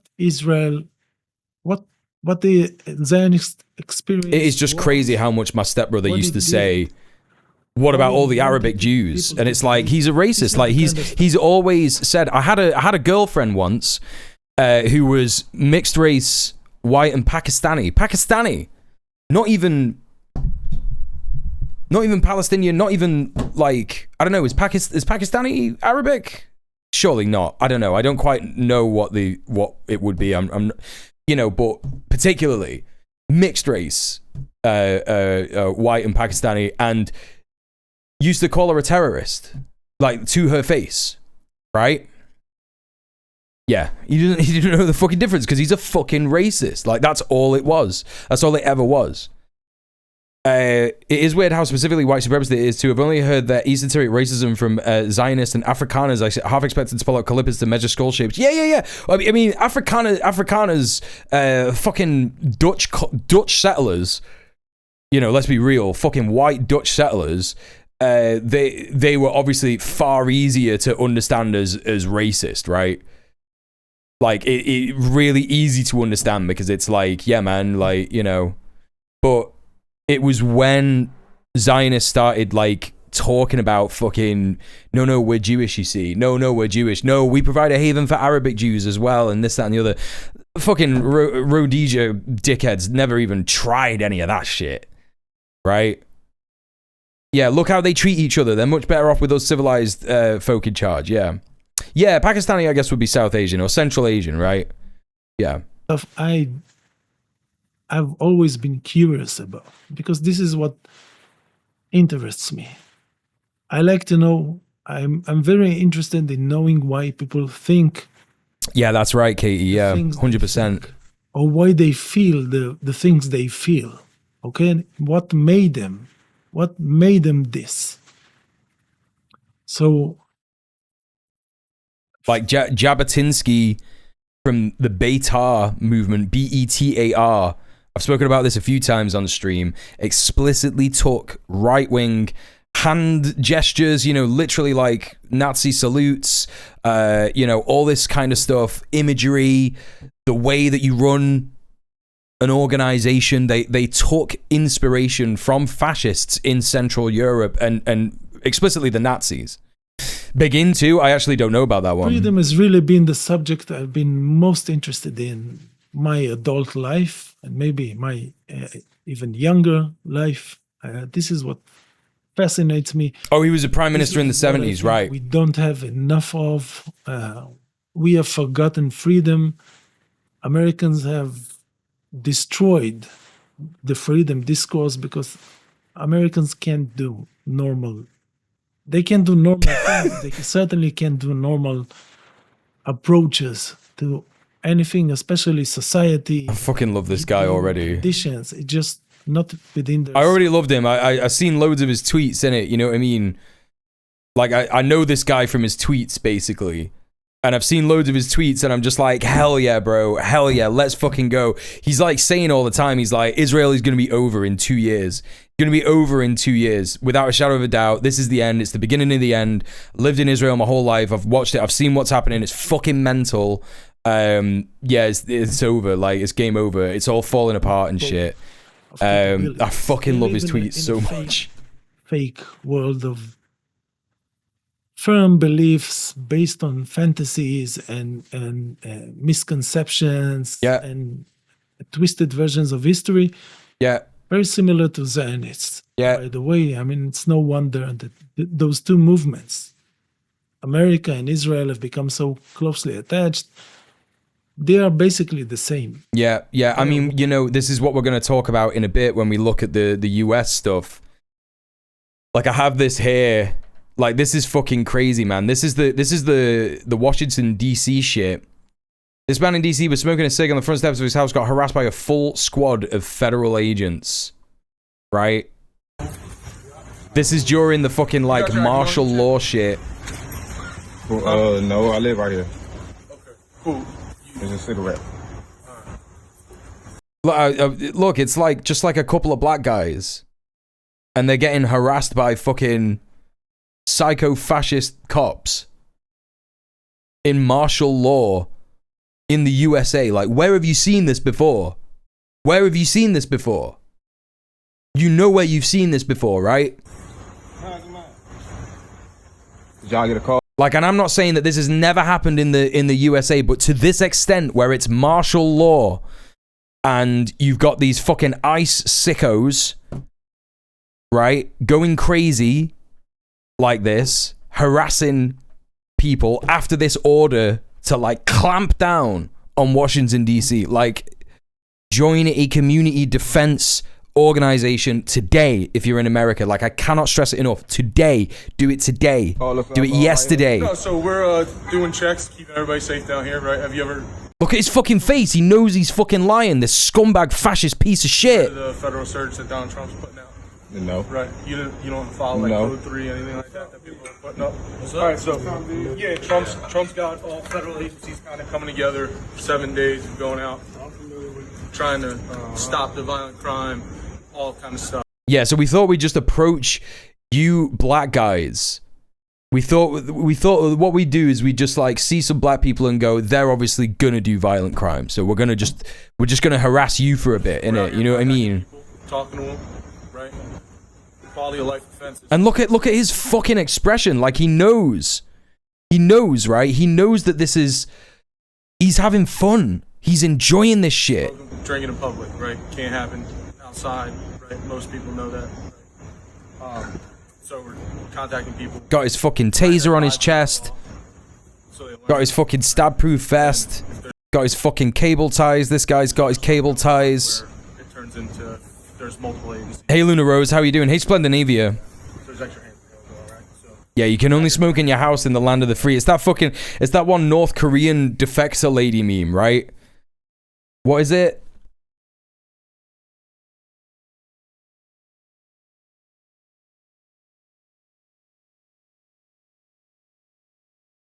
It's this one lady. And she's like, you know, imagine she's American. Imagine she's American. She's like, in my country, you can't smoke a cigarette outside without being harassed by the police. Right? That's what's going on. It's not like we're trying to just go grab people and ruin someone's life over a joint or something like that, alright? Bro, these guys are just chilling. It's insane. I only asked because when you walked up, at the moment you walked up, you only had eggs. Yeah, well, it smelled like the odor of marijuana, burnt marijuana. No, it didn't, bro. Look at his face. He knows he's chatting rubbish. Yeah, he's rock hard while he's harassing these guys. 1,000%. Hair, right? And you're the only guy that had something lit in your hand and I didn't. You got something lit in your hand, bro. You know, and the thing he's not saying is, actually, it's just an excuse to harass you. Flashlight, so I didn't realize it was just a cigarette, so that's on me. I appreciate you understanding and not getting chippy. Alright, so just know, right? Learn, teach, tell your boys. Let's try and not use terms like, you know, spazzing. Let's try and just like not use terms like that, Oxpecker, to like describe stuff, because it's like everybody's out. You know, ableist, right? So but you're right. He's loving how he gets to spread the word of Donald like a zealot. Yeah. Let them know. Don't be smoking outside. Don't be drinking outside. Because Donald Trump is tired of it. People come to visit. I didn't know that. You didn't know smoking in public? Yeah, I didn't know that. Yeah, the restable because in Maryland is recreational use, so I didn't know. Yeah, so DC it's recreational use as well, right? But you can legally possess up to 2 ounces. You can gift an ounce to your boy, right? So if you had 2 ounces and he said he needed a zip, you can give him a zip, but you can't smoke outside. Wait, is he right? You can't smoke outside. You could. It's recreational in Washington D.C. What the fuck? Mental. Absolutely fucking mental. Not been made aware of that one. Yeah, it's all good, Oxpecker. I don't think you did it on purpose. Obviously, it's fine. Like, I got what you're saying anyway. Yeah. Yeah. Why is it always the backward cat with ice main characters? They're all like my age. That's the problem. They're all like 30, 35. And they all love Limp Bizkit and shit. That's what it is. They love Limp Bizkit. And they're like, yeah, Fred Durst. Especially since Fred Durst loves Russia or whatever. I don't know. Do you think Fred Durst still loves Russia? After like, it's becoming obvious that Donald Trump is not a Russian asset. Do you think that that's like a whole thing? Nickelback fans, right? Anyway, sorry, we were watching Alon's video. The same, but I'm not going to expand on this. In a video like this, is it right? It's recreational to smoke weed, right? You could do that outside, right? This branches into endless other subjects.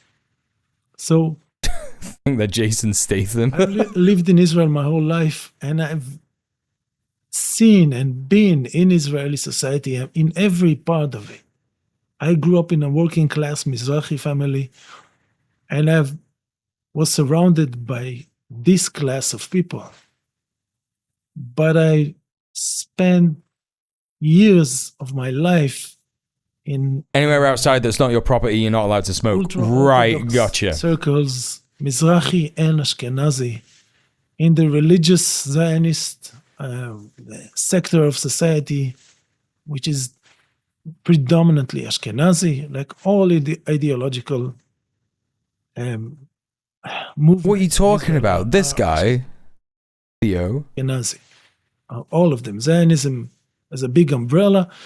What do you mean he looks like an operator? What do you mean? The radical Zionists, the religious Zionists, the ultra-Orthodox, even the radical left is Ashkenazi, in essence. And I spent years of my life in every corner of this society. Yeah, spot on, Prince. It's always laws meant to target minorities. People joke about it being illegal to eat ice cream in public or sit on a crate in New York City. Those laws are only enforced if you're darker than a paper bag. Right, exactly. Among poor people, Like, I always thought that all the time, right? There's all them, like, funny laws that you hear about, right? In the USA, in certain states. And it's like, oh, you can't like, walk a donkey past 5 p.m. on back roads, right? And you're always like, oh, that's so funny. That's so silly. Why do they have all these silly laws? And it's like, then you find out it's because of racism. It's so that cops have just got like an excuse to arrest black people. It's just crazy. I was just like, what the fuck? What the fuck? Among working class people. It looks like he could take a gun apart in 4 seconds. Oh, it was like a compliment. Right, I got you. Yeah, I reckon he can. Among well-to-do and, well, really rich people I never hang out with.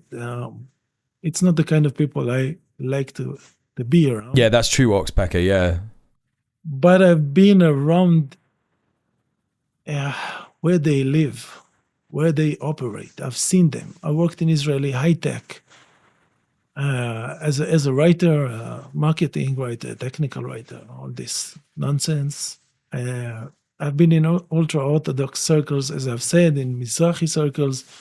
I've lived in Tel Aviv. I lived in Haifa. I have a really varied life experience in Israeli society. So I know... You don't think taking a gun apart in 4 seconds is a pretty neat trick? I went to an Israeli university. Pretty neat. And I met Israeli academia. I really know Israeli society. I'm British, remember, so I don't know about gun culture or like what's cringe or what's whatever. Value neutral, sure. Hey Turikabori, how are you? Extremely well. I know how it thinks, how it feels, what it believes, and every section and every sector of it. And of course, I've had Palestinian friends, Muslim and Christian and Druze and Bedouin. Every single video that I've seen that mentions the Druze cannot tell the difference between Druze and Jews. I have seen and met everyone in this really strange lab experience that is Israel. So he called it a lab experience. I'm saying all of this to explain what makes my point of view credible. Okay, this is not just me imagining things. Okay, £5 more in donations, chat, and we'll turn on the... This has been my entire life. And I'm the kind of person... We'll turn on the cat cam. All the time. When I enter Don't be schneid on his eyebrows. Listen, most people... I would kill for eyebrows like that. You know what you could do with eyebrows like this? Enter a new job, a new neighborhood, a new place. I look at people, how they behave. Chat, he's being hella cute right now. You want to see this? What they project. £5. What drives and I'll turn it on. What they aspire to be. Okay, what are their limitations? This is the kind of stuff I'm always curious about. So I have been watching this closely for many years in Israel, and since I left Israel, and I can't say I found a new home yet, but Mexico seems like it might be it. Legend. If there's one place that you should be able to go, right? If you're one place that you should be able to go when you know, are in a society where you've been treated like a second-class citizen, where you've been, like, oppressed in various ways. Like, I can't imagine what it's like to be, like, an Arab Jew in Israel. It must fucking suck, right? And I think that Scheinbaum socialism is the country that you should be allowed to go and have your home in. Mexico. Right? And I've fallen in love with it. I spent some months in the It's all right, Ninja Can, don't worry.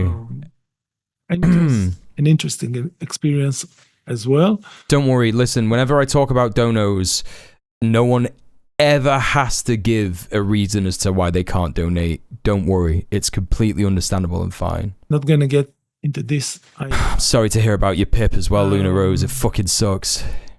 So this was just an introduction of me.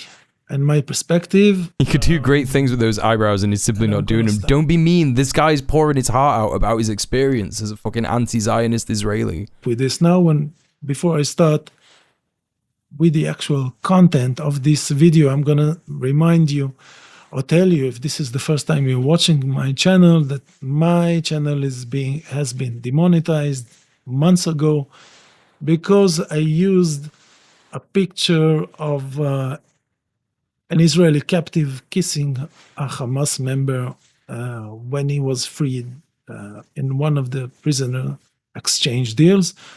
YouTube's so since cool. That moment, like months ago, It's so cool, channel chat. has been demonetized, meaning I cannot earn anything on YouTube. If you're watching this on YouTube and you wanna support my work, my voice, my channel, you can use the link Ninja Cat. in the YouTube description. And if you're watching this on Substack, you know what to do. Yeah, that's right, Doggo Dog. Yeah. Smoke and mirrors in I it. think many people are going to watch this. I'm going to link my Substack, my Twitter account in the YouTube description. I'm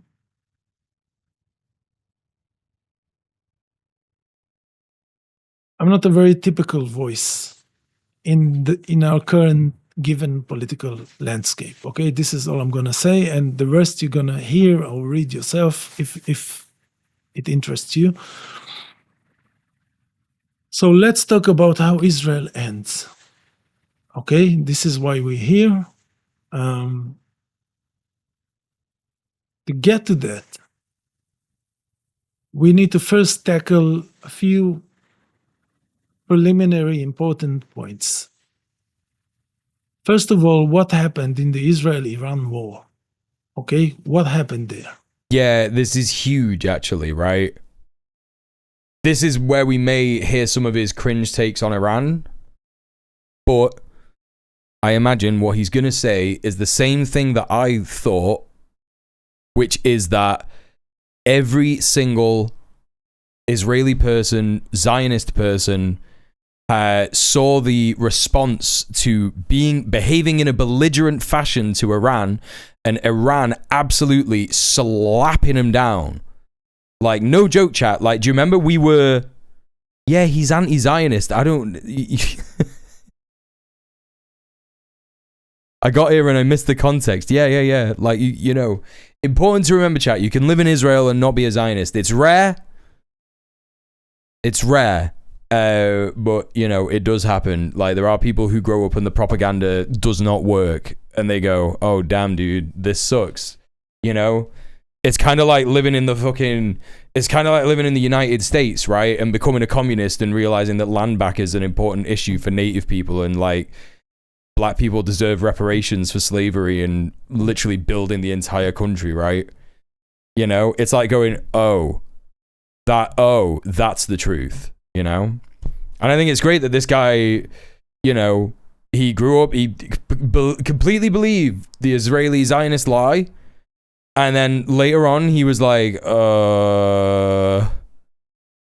seems a bit weird that I'm being treated this way because I'm an Arab Jew. And then later on, like, oh, I just saw like a Palestinian guy get murdered in front of my eyes and it was all a lie. He wasn't a terrorist. He was just like an old man or whatever. I don't know if that's what happened, but like, you know, this shit will happen and it will go in your brain and you'll go, oh no, this is the reality. Then you learn about it, you read about it, yada, yada, yada. There's Israeli scholars, right? There's Israeli scholars. Ilan Pappé, Avi Shleim, you know, they're all anti-Zionist Israelis. You know, important. And, you know, I'm not going to be... You'll clock pretty quick. You will clock pretty quick if I do not like what someone is saying, right? Because I'll be pausing it every 5 seconds going like, what are you talking about? Second, what is the mood in Israel? Okay, what is Israel thinking now? But anyway, as I was saying, we were watching that on stream, right? We were watching that. It's when I sort of like, when was it? Early July? Late June. Hey, PPP, how you doing? You would turn on the fucking news and just be like, seems fine. Seems like everything's okay, but then we did the research. We looked at a bunch of different news sources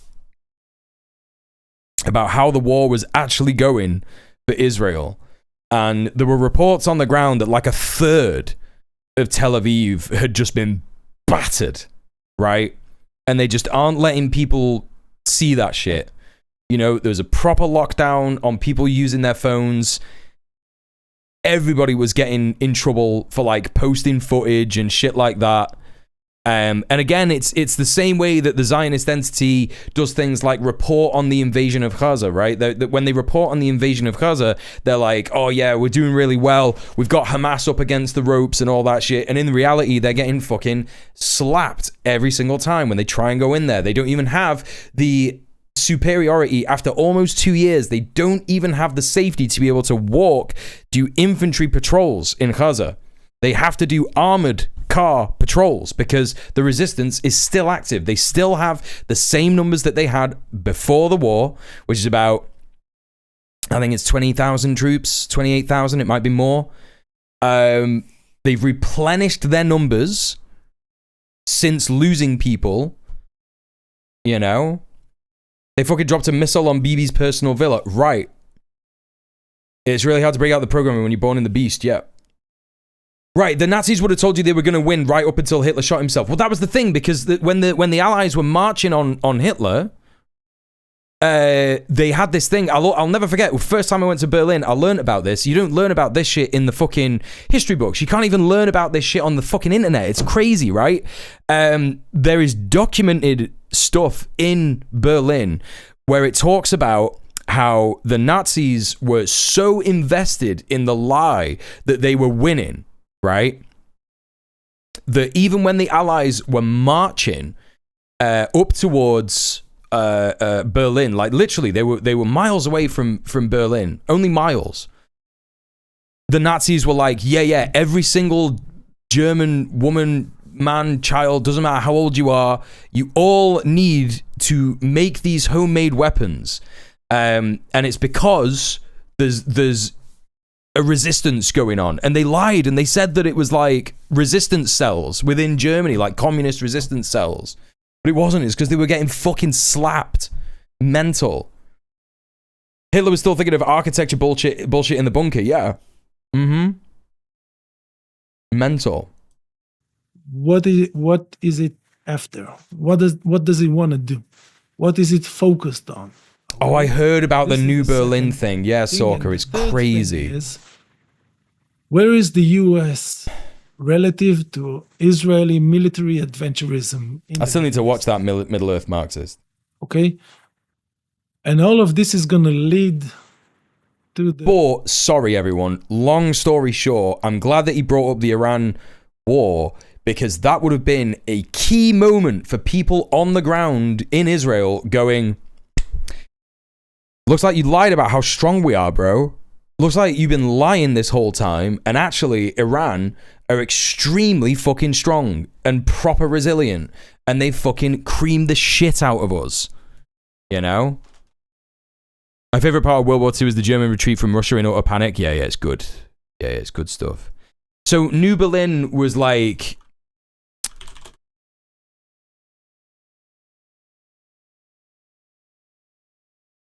How do you find this? Right, Germania. I think it was called. Yeah. Yeah, that's right. He wanted to redo Berlin. He wanted to build a mega city out of Berlin. And it's just like insane.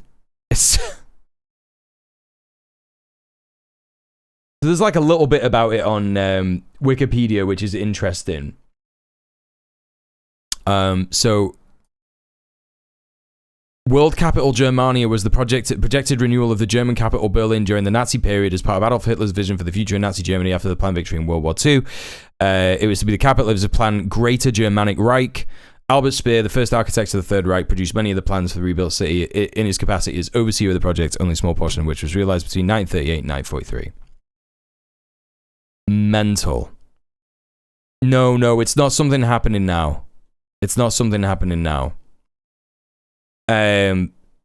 But yeah, it was just like mental. Like here you've got like the brand, like he kept like these key things in, but like had all this like, you know, and it's crazy when you look at this shit, like all these like domed kind of Pantheon type buildings, because they did so much of this in the USA, right?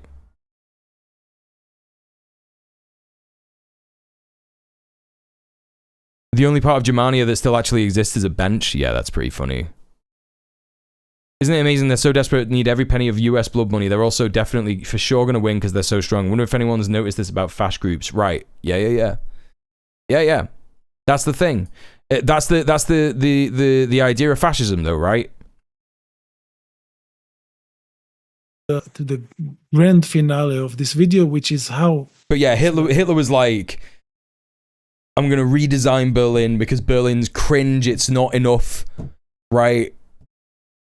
It's Trump coded. Well, I mean, really, the reality is Trump is Hitler coded, isn't it? Like, that's the actual reality.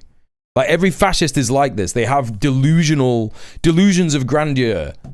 They're like, yeah, big, beautiful bills, big, beautiful cities, big, beautiful whatever. No one's ever seen anything like it. And it's all just lies, right? It's all just so much lies.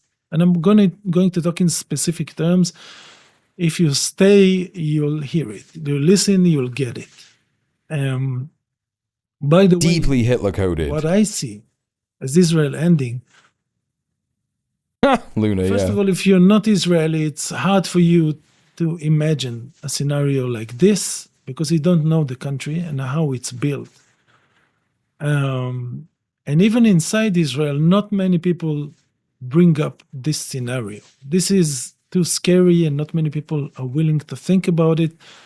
Some Zionist security old-timers, one or two, brought this up as a possibility, but even they didn't take it like to actual full materialization. I think I know who he's talking about here. I think he might be talking about... There's someone who used to be the head of Shin Bet who has said this, who has been like, yeah, I think Israel might be done for, but didn't go far enough to sort of explain why he thinks that is. Scenario actually becoming fully real and what it means for the survival. Oh, brutalism is great, PM Triox. Yeah. So I'm gonna. This is where I'm. Now you wanna really appreciate brutalism. You wanna see African brutalism. There are some fucking crazy African brutalist buildings. It is just, this is great. I don't know where this is. I think it's, I don't want to guess because Africa is such a big place. Where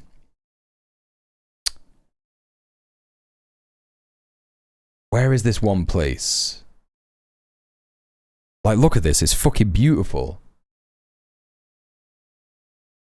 Oh, Ivory Coast, Côte d'Ivoire. Another one from Côte d'Ivoire. St. Paul's Cathedral. Senegal. This is a great one from Senegal.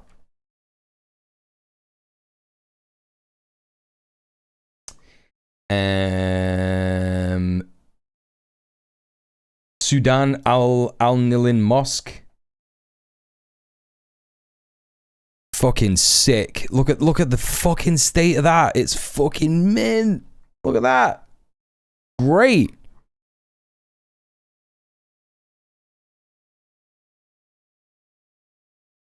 Yeah, I feel the same. I feel the same way about you know, like esoteric paranormal stuff, right? I hate that it's associated with fascism. Because it's just like stupid, right? But first, I'm going to talk about what happened in the We need to reclaim that shit. They don't get to enjoy believing in ghosts. War. What happened in the Israeli-Iran war? Right, brutalism. The thing is, I think everybody fundamentally misunderstands brutalism, right? Because when most people think of brutalism, we're wired to understand like the very basic anti-brutalism ideas of it because that's so imbaked in British culture, right? In British culture particularly, probably the USA as well. I don't think there's any brutalist buildings in the USA, I'm not sure. But I think that we have some brutalist buildings in the UK that are actually like so beautiful. That would be so beautiful. What is the one? What's the place in London that's like they have conferences and shit there, and it's all social housing? Sophie knows it, and I can't remember what the fuck it's called. It's like the P, something like that. I can't remember. Something beginning with P, maybe. I have to remind you, and I remind my... But some of the beauty of brutalism is not necessarily that it's like boring, oppressive, scary, right? It's a way of designing a building that is like powerful, right? Because even the name brutalist, it seems like horrible and fascist, but it's just like Norwich has some lovely brutalist buildings, live in a 70s brutalist inspired council block. Right, because the people who were building those social homes were inspired by Soviet Russia because they were fucking commie sympathizers, because they were designing social homes, right? That's the thing. You know. My audience, people who read or listen to me, I remind them all the time, we should never forget this. Mostly seen as ugly, the ones in the US, right? Heavily dominated by Western powers and ambitions and fantasies information environment. Okay? Everything that we hear is meant to create the impression that the West is strong and winning and moral and functioning. Okay? And has a future. And it's good, and so on, and so on. This is what everything that we see and hear, and not many of us have managed to free themselves from this propaganda. Yeah. Okay, we have been awash in this. He's like referring to capitalist realism, but for Zionists, right? Like he's literally talking about people would sooner imagine the end of the world than the end of Zionism. We were babies. But it is entirely possible. This is every movie, every song, every commercial, every piece of news about anything.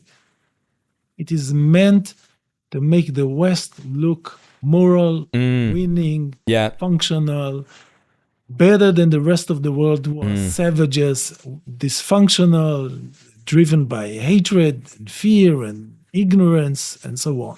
Yeah. So the impression that we were given about what happened in the Israel-Iran war, which is crucial for the future of the West and the moral image of the West, and the kind of image the West wants for itself as a society, as an orderly, civilized society where people don't eat with their hands. Can't see with the blast shield down on the helmet. Got to feel your way around it, right? He was seen eating with his hands. Oh Lord, can you imagine? The West is murdering babies. It opened a factory for murdering babies in Gaza and Palestine and Lebanon.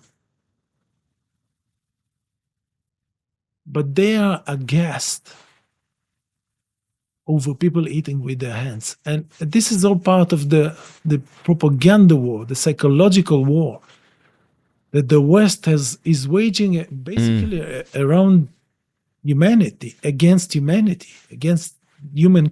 The eating with your hands thing is so mental. Like the whole shit. You know, didn't that whole discourse start on Twitter because of Zoran Mamdani? Like someone saw Zoran Mamdani eating like a naan bread and a curry with his hands or shit on the floor. It's like an extremely normal thing to do for like a lot of cultures, and it's literally fine. There's nothing wrong with eating with your hands, right? And people will say things like, oh, it's so disgusting. And people who do, was it Charlie Kirk being weird? Yeah, great. Yeah, normal Charlie Kirk shit, right? White people will say that shit and then never wash their arsehole, right? and then not understand that like most of the world that engages in eating with hands uses bidets, right? I think it's crazy that bidets are not like a common fair thing to have. I think everyone should have a bidet. I think that when you take a shit, you should wash your ass. I think it just makes so much sense, right? Just like smushing your fucking like shit around your bum, right? It's crazy. It's crazy. Right, and you can wash your hands. People eat pizzas. This is the thing. White people eat pizzas. People eat bread with hands. People eat sandwiches. Like, what are you talking about? It's just crazy, dumb, racist shit, right? That's all it is. Hot dogs. There's so many examples. And it's like, okay, who do you think is more dirty? Do you think like the cultures that fucking wash their asshole after they shit, or the culture that like has a piece of paper and like smushes fucking shit all around their ass and then might not wash it properly, you know, and then pick up a hot dog? Against mankind, I'm sorry. Ron DeSantis uses his hands for pudding. They are fighting all of us. Western elites are really against all of humanity. They're against Russia, they're against China, they're against Africa, they're against the Arab world, they are against Palestinians, Iranians. Bum gun here in Asia, our butts are clean as a whistle. It's got to be done. Populations now, because they. I think it's so backwards that white people, you know, will like steal so much from other cultures, but not like some really important bits of it, like communism and fucking washing your arsehole. Support the genocide, and Western populations overwhelmingly oppose the genocide, and people are chanting. Wet teepee if your arms are long enough to wet it, right? In the West. In every Western more country, bidets. Oppose what Israel. That's right, Middle Earth Marxists. Or even oppose the existence of Israel. Because it is. There can be so much separation between what a country or a collective does and what it is. Okay, and we can separate the two, but for so long, eventually they become one. So Israel is becoming genocide. Yeah. People can no longer hold a differentiation between Israel, the country, and the Gaza campaign. Shuffle walk to the sink. Hell yeah. And so the West is actually waging a war against humanity in both meaning of the term. I mean, humanity, the majority of people, and humanity being human. They are punishing people for feeling empathy, for feeling mercy, for feeling solidarity, for wanting to stop child murder and starvation and all the horrors that we're witnessing. This is now the mission of the West, and this is not... Steph is right, PBP. If you want to install the bidet on your toilet, there will definitely be a YouTube video for it, without a shadow of a doubt. I'm trying to sort something out in my bathroom because my landlord is not addressing it. Whenever I mention it, normal stuff. It's like it keeps fucking running. You know, like the water keeps running into the bowl, and it's like, and I looked it up on YouTube, and it's really easy, but it is still pretty daunting, right? Because you're like, what if I just get something wrong and the house floods, right? But yeah, I gotta fucking do it, honestly. We just didn't see how extreme it was, and now we can see it. And I'm saying all this to remind us that what we were taught, what we were given to understand happened in the Iran-Israel war, is presented to us from an extremely Western. Oh, can you link that, Luna? And to give you a crisp example of what I'm talking about, the last month in Gaza has been one of the deadliest for the IDF. Yes, he's right. And this was a month ago. This was a month ago. 20 or more Israeli soldiers died Dozens got seriously injured with life-changing injuries, and they may not even survive those injuries. Hey Dave, how are you? And this is a good indication. The country's not lost, Luna. It's not. It's not lost.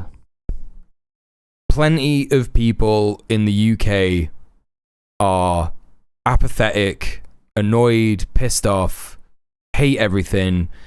But the majority of people in the UK are not fascists. Even some of the people who want to vote reform are only doing it as a protest vote, right?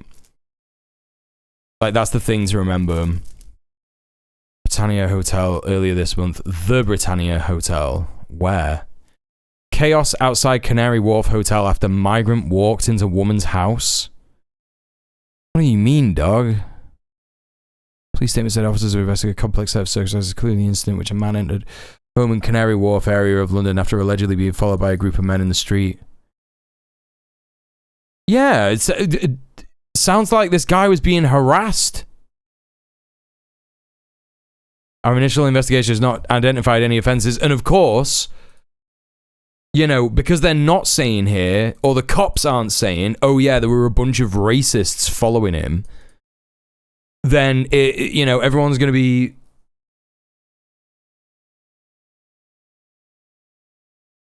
using this as an excuse. This is terrible reporting, by the way. This is absolutely terrible fucking reporting.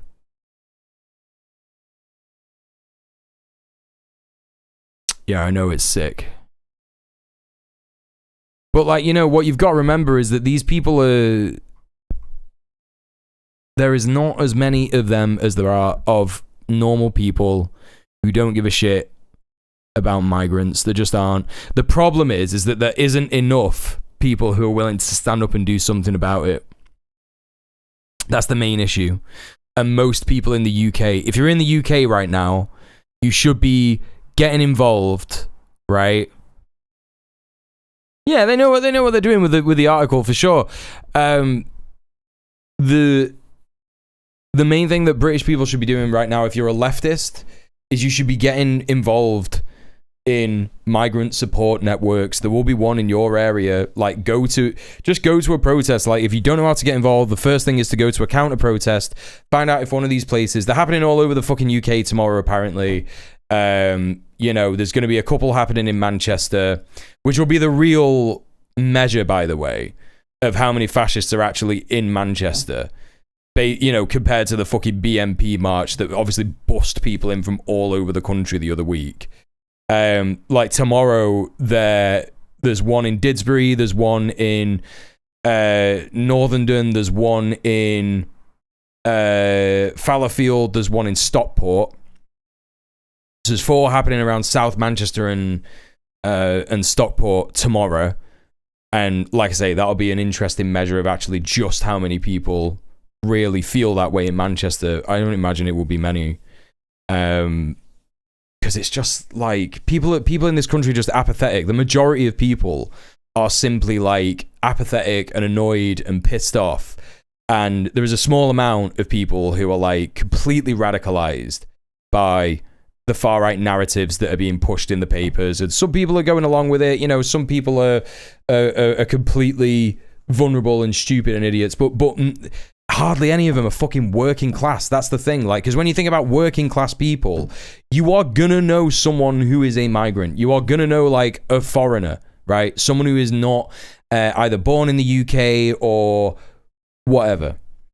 And you will just have a better connection to someone like that if you are working in Tesco, if you're a barrister, if you work in an office, if you work or whatever. Like, you know, the only time that you're gonna find these fucking opinions is amongst, like, as I've said, petty bourgeois, reactionary, landlord types who think that their class interests align with the ruling class. Those are going to be the loudest people who talk about it all the time. Yeah, most people in the fucking Imperial Core are tired as hell and just not politically activated. And eventually it will... Yeah, absolutely, doggo duck. Like, it's well, I think that the propaganda is like, you know, a mixture of it's barely any propaganda from the left and an overwhelming amount of propaganda from the right. Yeah. And by the way, when I'm saying apathetic, I'm not talking about the fascists who are actually going and protesting at these hotels. I'm not talking about them. I don't think they're apathetic. I think they're fascists. I'm talking about the majority of people in the UK. I just think that they're like, fucking hell, like, how am I going to make the bills? How am I going to make ends meet this week? You know what I mean? Yes, exactly, Stalker. They talk about how much the majority supports them so much because it just isn't true. Like, we have to imagine the UK as Israel, right? Actually, that's a bad example because the majority of people in Israel are genocidal, but you know what I'm saying? Like, in terms of propaganda, you have to imagine the UK as Hasbara. They're doing Hasbara.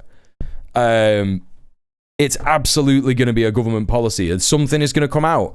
If there ends up being a revolution in the UK where there is a vanguard party, and then we have a socialist future, and we get all, you know, a bunch of dual power organizations that are holding it to account.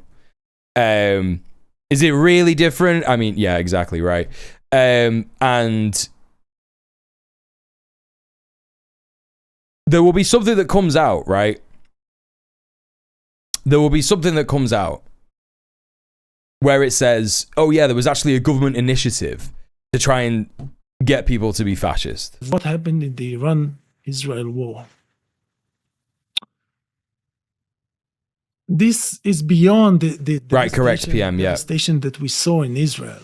And we saw a good sample of it. Far from all of it. Time to declare martial law on these divisive majority of voters. From witnessing what the Iranians have actually done to Israel. Strategically, to military bases, to strategic sites.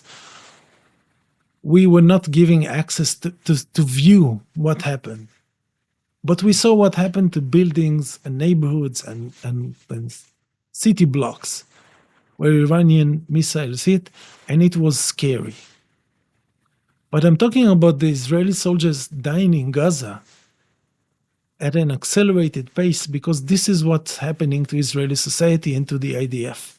Honestly, chat, anyone who is paying attention to what is going on, not just in Palestine, but the commentariat of people in so-called Israel is extremely telling. Like, have a look at some of the news. Like, the news is always going to be insane propaganda, like Times of Israel, Jerusalem Post, all that stuff is always like mental. Even Haaretz is mental in terms of the propaganda that it spews. But like a lot of the time when they're reporting on the fractures within the Knesset, the fractures within Israeli society, like these are real things. And it's worth looking at because it gives you a picture of just how much unrest there is there at the moment. And it's not necessarily because they disagree with the genocide. It's because they understand really deep down, and I think he's probably going to get into that there is a fragility to the existence of Israel. Even if they don't understand it fully in the true sense, they understand it conceptually because it's something that is threatened all the time by the Zionist state, right? The state is always saying, like, we have to defend Israel, otherwise it will collapse and it will fail. And it's like, yeah, I mean, fucking self-fulfilling prophecy. Like, you fucking, like, set out to fail, essentially, by creating this horrific colonial, belligerent, rogue state. They cannot pay attention. They can't be good soldiers. I'm not talking about morally. Yeah, what they're doing. He's right. He's spot on. Iran put an actual scare into the hearts of minds of Israeli, and this is the first time in Israel's history when IDF soldiers are doing all the things they're doing while knowing that at home, their families may be at risk of losing their lives or their homes or their properties or getting injured. It's one of the only scenarios where in recent history there has been an actual, like, tension of, oh my god, this is an enemy, this is a foe that could exact real damage on our society. And all of the reports, like, it was all coming out. You could see it all over the fucking, like, anytime a fucking IOF soldier is going on fucking Twitter or whatever, right?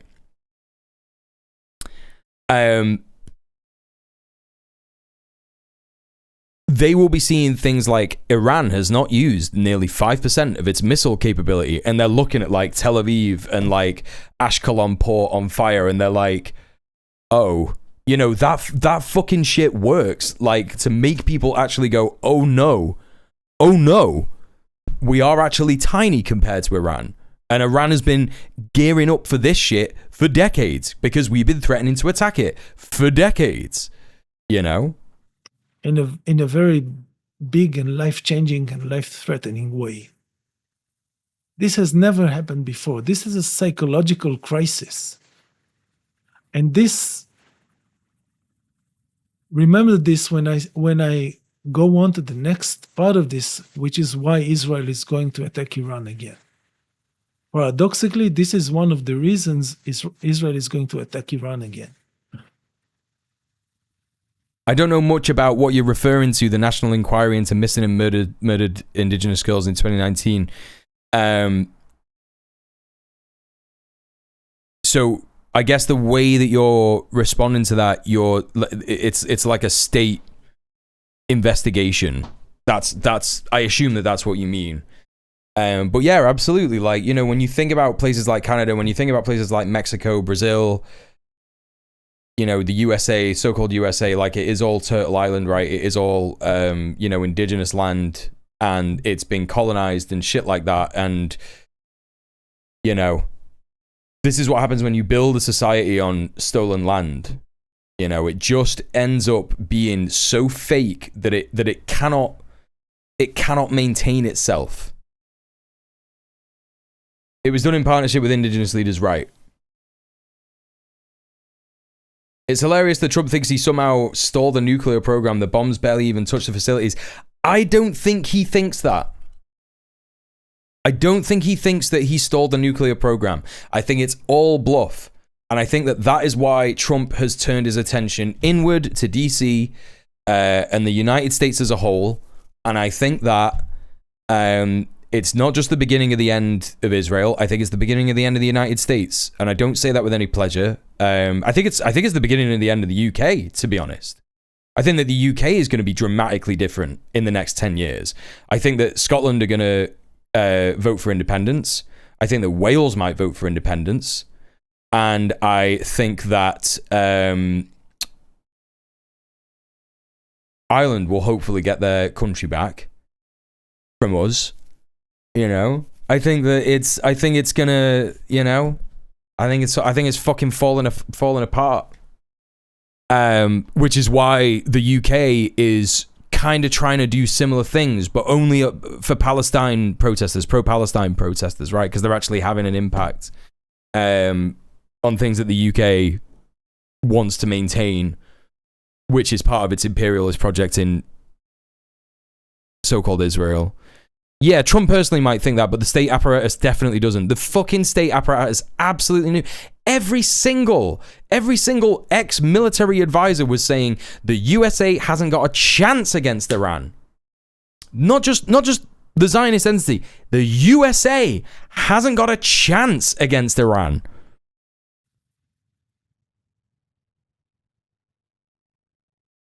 So Iran hit Israel badly in this war.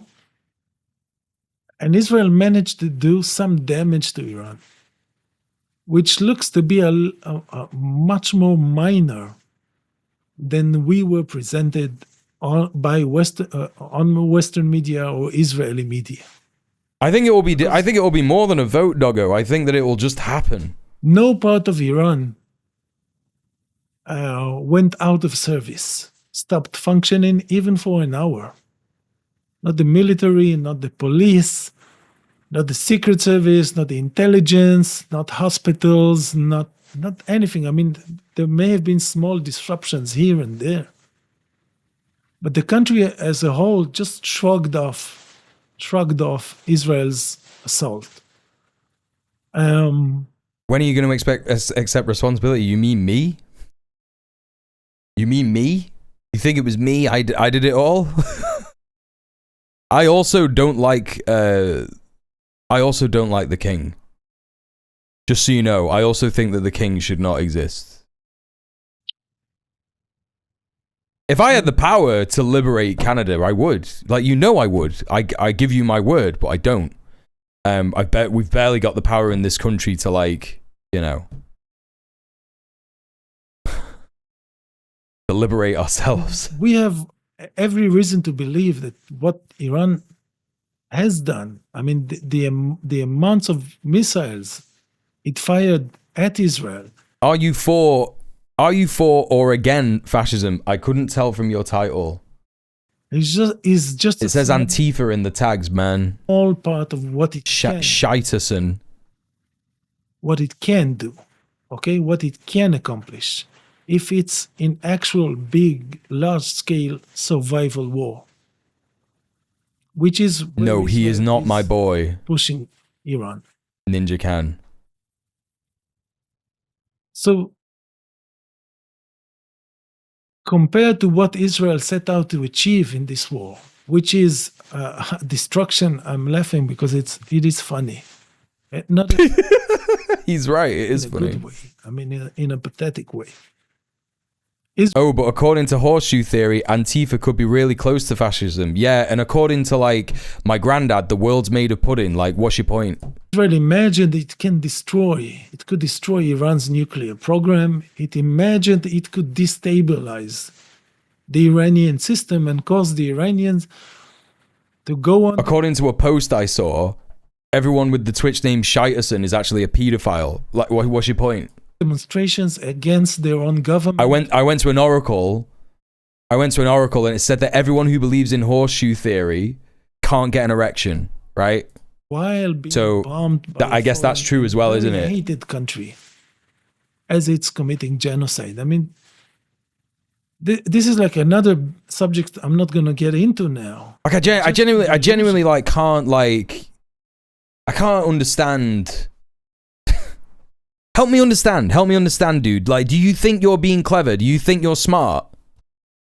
Do you think that you're, like, proper smart? Do you think that you've, like, gone and done, like, so much research? You've done so much research. You've read loads of books. You know, Antifa.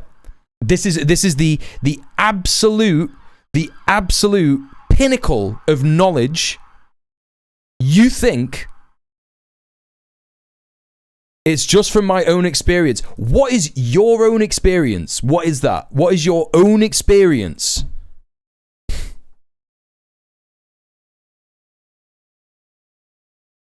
Like, do you think you're being smart? Just the delusion. I mean, imagine the delusion. Israel was... Antifa were mean to him once. Officers I mean, we're Antifa chat and we're being mean to him. Soldiers and pilots and the US, because they definitely said it. My own experience is that some Antifa's opinions remind me of those of fascism. Elaborate. To Trump and US high-ranking officials, we are going to strike Iran with such power and precision. They are going to be overwhelmed. And Iranian society and Iranian culture, Iran as a country, is going to be derailed. It's going to be rocked. They are going to be unable to continue functioning. Oh my God, you're really putting me on a stand. I'm not a political guy. What did you think was going to happen, man? What did you think was going to happen? You came into a politics stream. You came into a politics stream and you were like, oh, Antifa are fascist. They're like similar to fascists. Like, what do you think is going to happen? We're like reporting on the news. We're talking about the fascism in the US. You know? Like, what do you want? You also, like, you know, you say, like, you're not a political guy. You just came in here with a political opinion. They are going to break. We are going to break them. And this looks comical compared to what Israel has been really able to achieve. Oh my God, bro, I'm not your enemy. I'm not saying that you're that I'm your enemy or you're my enemy. I'm not saying that. I'm just saying that you came in here. You basically came in here and shat your pants and was like, oh, everybody's like yelling at me because I smell. Like, come on, man. The air campaign Israel was waging against Iran has been a spectacular success. 100% success. I hate Nazis and fascists. They invaded my country. Which country's that? What happened? I'm doubting this. And we have to remember, Iran doesn't brag a lot. It's not a very vain country. Chechnya, right, okay. All right, cool. So you understand that anti-fascism is good. You understand that it's good to oppose the Nazis, people who act like Nazis, who want to do things like ethnic cleansing, who want to do things like create white ethno-states, or just ethno-states in general, by the way. It doesn't have to be limited to white, right? People who want to do shit like that. You understand why it's good to be against an ideology like that. Yeah, I mean, like, don't use the R word, dude, because that's kind of fashy as well, right? I know that it's getting like somewhat of a resurgence, but we don't allow that word here. Yeah, Trump is a fascist, right? You could say that without saying the R word, right? It's a humble country. They don't say we're gonna fuck you up, we're gonna fuck them up, we're going to do this, we're going to do that. It's not their style. They are presented as the religious zealots and barbarians, savages, but they act like the cultured side, which they are, compared to Israel and the US, which have barely any signs of civilization, I mean, at all.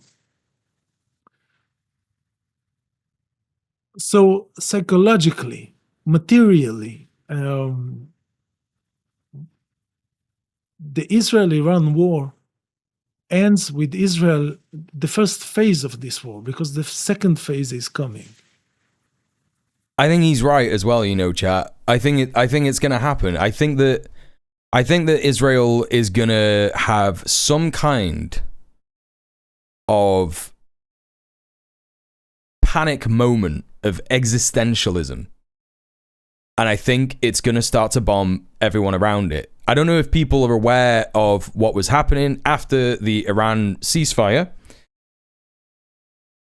but everyone in Israel was talking about how Egypt is not being genocidal enough, right? They're not being as much of a vassal state as they should be. Yeah, and that Egypt should be like shooting its protesters who are trying to get into Rafah, the Rafah border, right? Saying all things like that. Now, Egypt has been a good, well-behaved Zionist vassal state for a long time, like fucking ages, you know? They are literally helping the Zionist entity close off the Rafah border, you know, keep it closed, not talk about, you know, the R word isn't a slur. I'm not getting into this with you, dude. It's a fucking slur. Sonic will never again be a pain in my egg!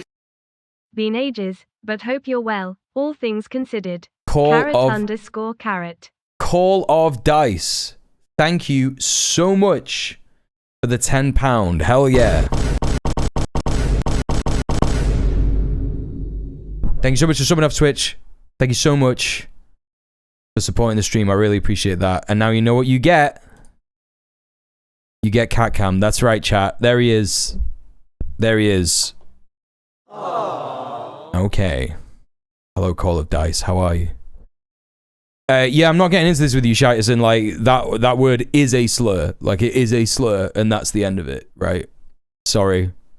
Ends with a quite resounding Iranian win. Israel failed at everything it set out to achieve. it suffered. Yeah, listen to the chat. The chat are explaining it to damages. I mean, tens of thousands of Israeli families are homeless because of those attacks. And again, what happened in Israeli bases, we are not allowed to know, but we can imagine that if an Iranian missile can destroy a neighborhood, practically, it can destroy a military base or a military complex. I mean, this is not a huge intellectual effort to do, right? This is easy to understand and see. So, for purposes of this video, this is what happened in the Israel-Iran war. Israel failed. Iran proved to be a much tougher target than Israel and the US imagined. Yeah, well, you could just say that, can't you, Shaiterson, right? The US backed down after 23. Whoa. Oh. Whoa. Whoa. That is embarrassing, man. Very symbolic missile attack on one of two of its bases. Okay, like someone using that slur, aged above the age of 16, is crazy, man. That's fucking crazy. It's just a normal word. It's just a normal word. Fragile and vulnerable Iran. It's not a slur. Because they realized how powerful. Yeah, old enough to know better, for sure. Unbreakable. For sure. Which is what I said constantly. I wrote and said it. Iran is strong. It is the... Right, well, you could just say that then. You don't need to use the R word, Shaiterson. This is what everybody's saying to you, right? You said here, some of his opinions are fascist, but some of them are just outright dumb. For example, his ideas on the economy. I'm from Chechnya. The N-word is still acceptable here. Yeah, nah, sorry. See you later, dude. Nah, I don't believe it. I don't believe it. No, you lost me, dude. I don't believe it for a fucking second, man. If the N-word is acceptable, right? You hang out with racists and you are a racist. That's the end of that. I'm not getting into that shit. There ain't no way. Sorry, man.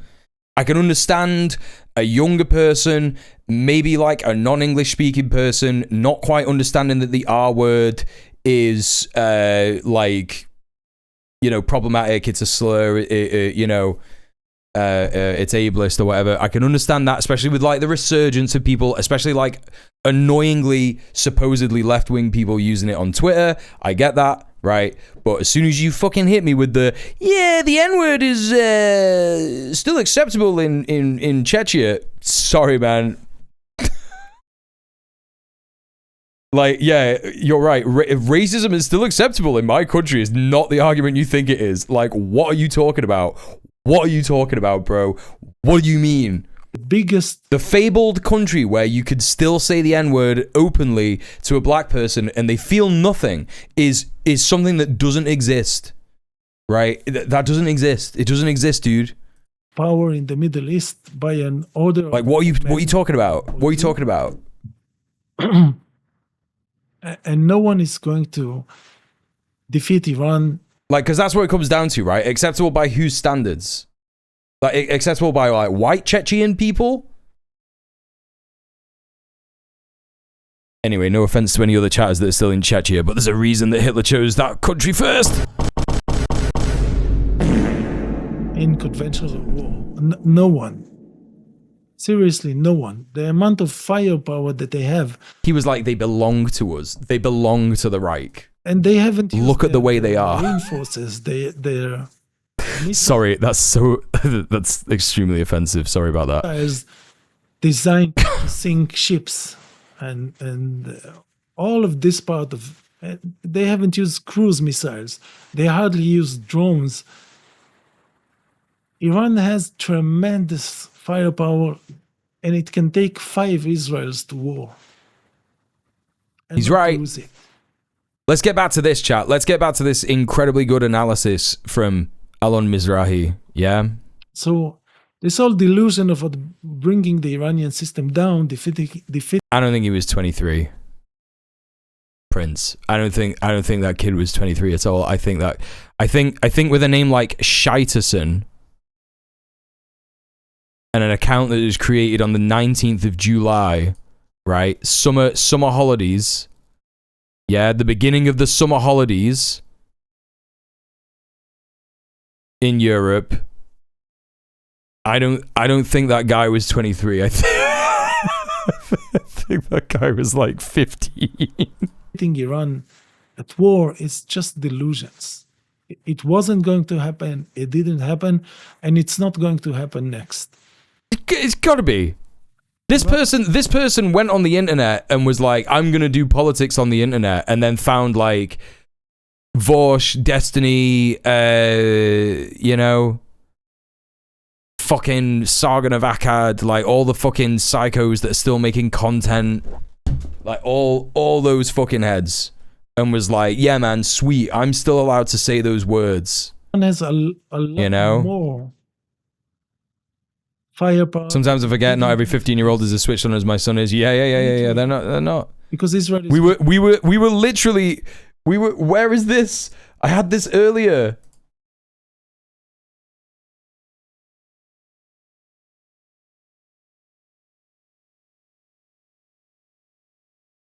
This fucking tweet right here.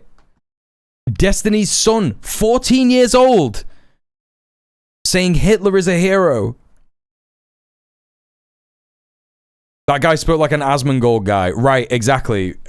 Fucking literally Asmongold normal shit. Dude, now you are ban evading. What are you doing, bro? What are you doing? What are you doing? Using a different account. Calm down. I didn't say I support it. I'm just saying culturally in my country, people don't think it's a big deal. We never had any slavery. I'm just telling you what my experience is. Bro, when you're banned, that means you're banned, yeah? Send me an unban request. See you later, pal. What are you doing? What are you doing? What are you doing with your life? Insane. Completely mental. Anyway, moving on. Like, I'm not just gonna like spend the rest of my... I'm not gonna spend the rest of my fucking stream, yeah? The last hour talking with a guy whose name is Scheiterson. Like, and that's just gonna be like the name of his other account. Like, you didn't even come up with like another name. You were just like, yeah, I'll just do Shitterson like in a different way. Right? I'll just do racist, not racist. I'll just use this name in a different way. Hey Rap Freak, how are you? Maybe you just saw a white guy with a beard and thought he was welcome here. I think Mule's been a victim of racial stereotyping today. Only a teenager has enough time to make a backup account instead of a ban. Yeah. Well, I mean, look, if you have a backup account because you get banned a lot, I'm sorry, but that's like a red flag, right? It's a red flag. I'm not wasting my time. Yeah, Destiny's son. Crazy. First of all, I felt like I was going insane when I saw this tweet because I was like, Destiny had a child. What do you mean? What are you talking about, man? What the fuck? And also tweeting that Hitler is a hero. I mean, this is the most believable part of this. Like, if Destiny has a son somehow, right? I can fully believe that he's saying Hitler is a hero. I can fully believe it, right? Just crazy that this exists. Destiny's son. Elder Millennial here, who's Destiny. He's a fucking radlib freak fascist who said that Black Lives Matter protesters should be gunned down with assault rifles. And he thinks that all Palestinians should be genocided. He's done tours of fucking, what do you call it? Actually, like, actual go to Israel and speak to Zionist IOF soldiers, and he's been like, you guys are doing a great thing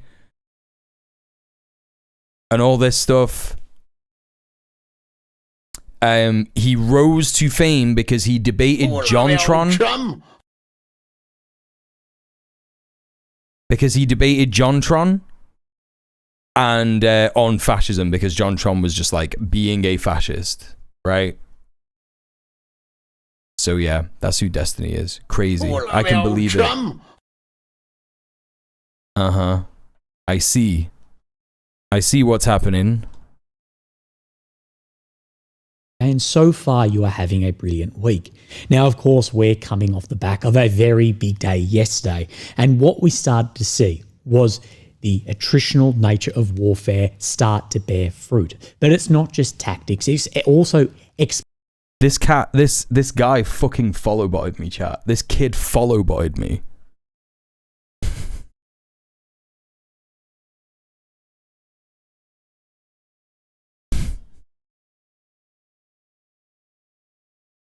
This kid came into my chat, was racist, and then went, yeah man, sweet, I'm gonna follow bot this guy. To push it, to do it. This is what happened in short in the Iran-Israel war. Iran proved that Israel's air defenses cannot defend Israel. Basically, even with the help of the entire NATO bloc. Couldn't stop Iranian missiles. So this is about this part. Israel failed.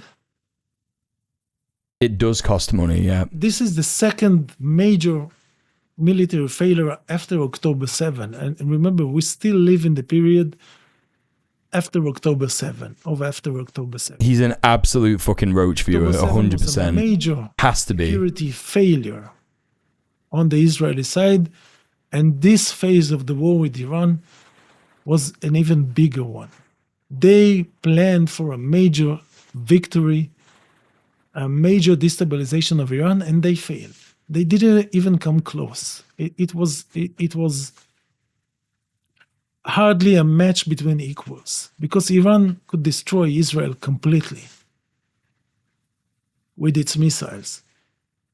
But I'm going to stop with this subject now, because this is what I wanted to say, which is relevant to the topic of how Israel ends, which is the real actual topic of this video. The second thing I want to talk about, which is relevant, is the mood in Israel.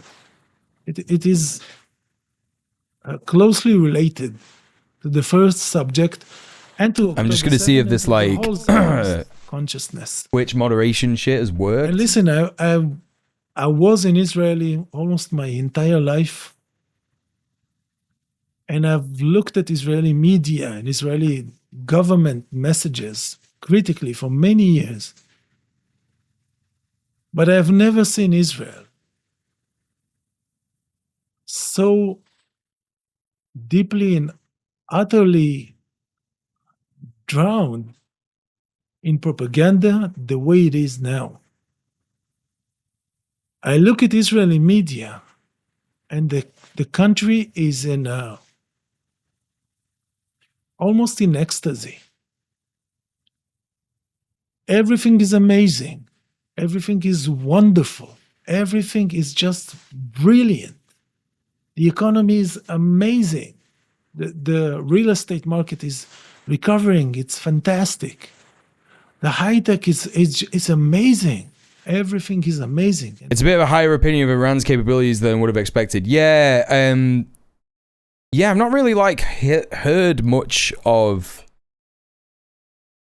what that Katie was alluding to in terms of him having iffy opinions on Israel, right? Neo actually says now that sex pestiny, I know all about that, doggo duck. Opportunities present themselves. This is Israel bombed their own bases with hostages in them because they couldn't take it back from the resistance. Yeah, reality. I mean, has never been this more amazingly pronounced, and I'm contracting this amazing thing. It is truly. Listen, if you want to know what kind of a person Asmongold is,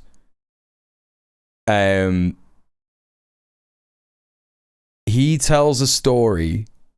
Well, he told a story. I don't know if he tells the story anymore, right? Because it's super embarrassing. But he told a story once about how he was in a grocery store. Not necessarily that one, Luna, but like this is the one that gets me the most, right? This is the one that gets me the most. Yeah, he has rats and roaches in his apartment because he doesn't clean that well. You know, it's not like he has rats because he lives in a social housing block and the you know, there's no maintenance and there's no building look at. Like, the guy's got money, the guy's got wedge, right? He's got so much money, yeah. And he tells a story about how he went to a grocery store and he 5,000 people in here. Oh, okay. So this guy is view botting me, right? So I'm being view botted. Okay. Cool. Yeah, normal stuff. Yeah, okay, cool.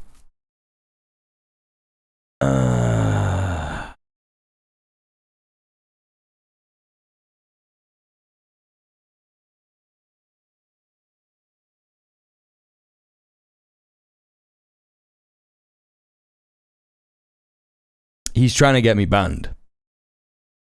Yeah. Okay.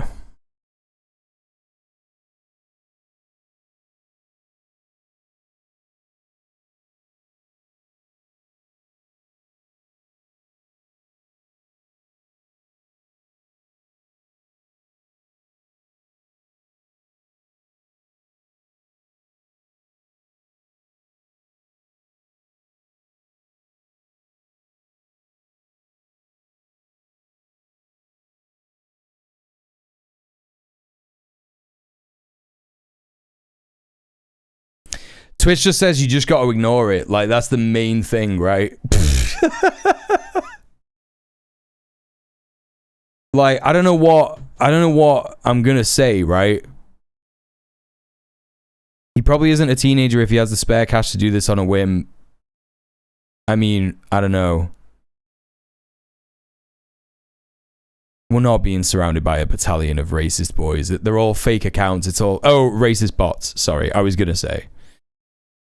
Yeah, I mean, I guess, yeah, that's it, right? Because he just wants a reaction, and he's gonna, like, report me or whatever and be like, this guy's follow botting, shit like that, and it's like, all right, sound. I think... you know, I mean, the thing is that it's only really gonna go one way, dude. Like, people are gonna see that I have, like, more viewers, and they're gonna be like, oh, damn, this guy must be cooking, and they're gonna come in and watch my stream. Like, real people are gonna come in and watch my...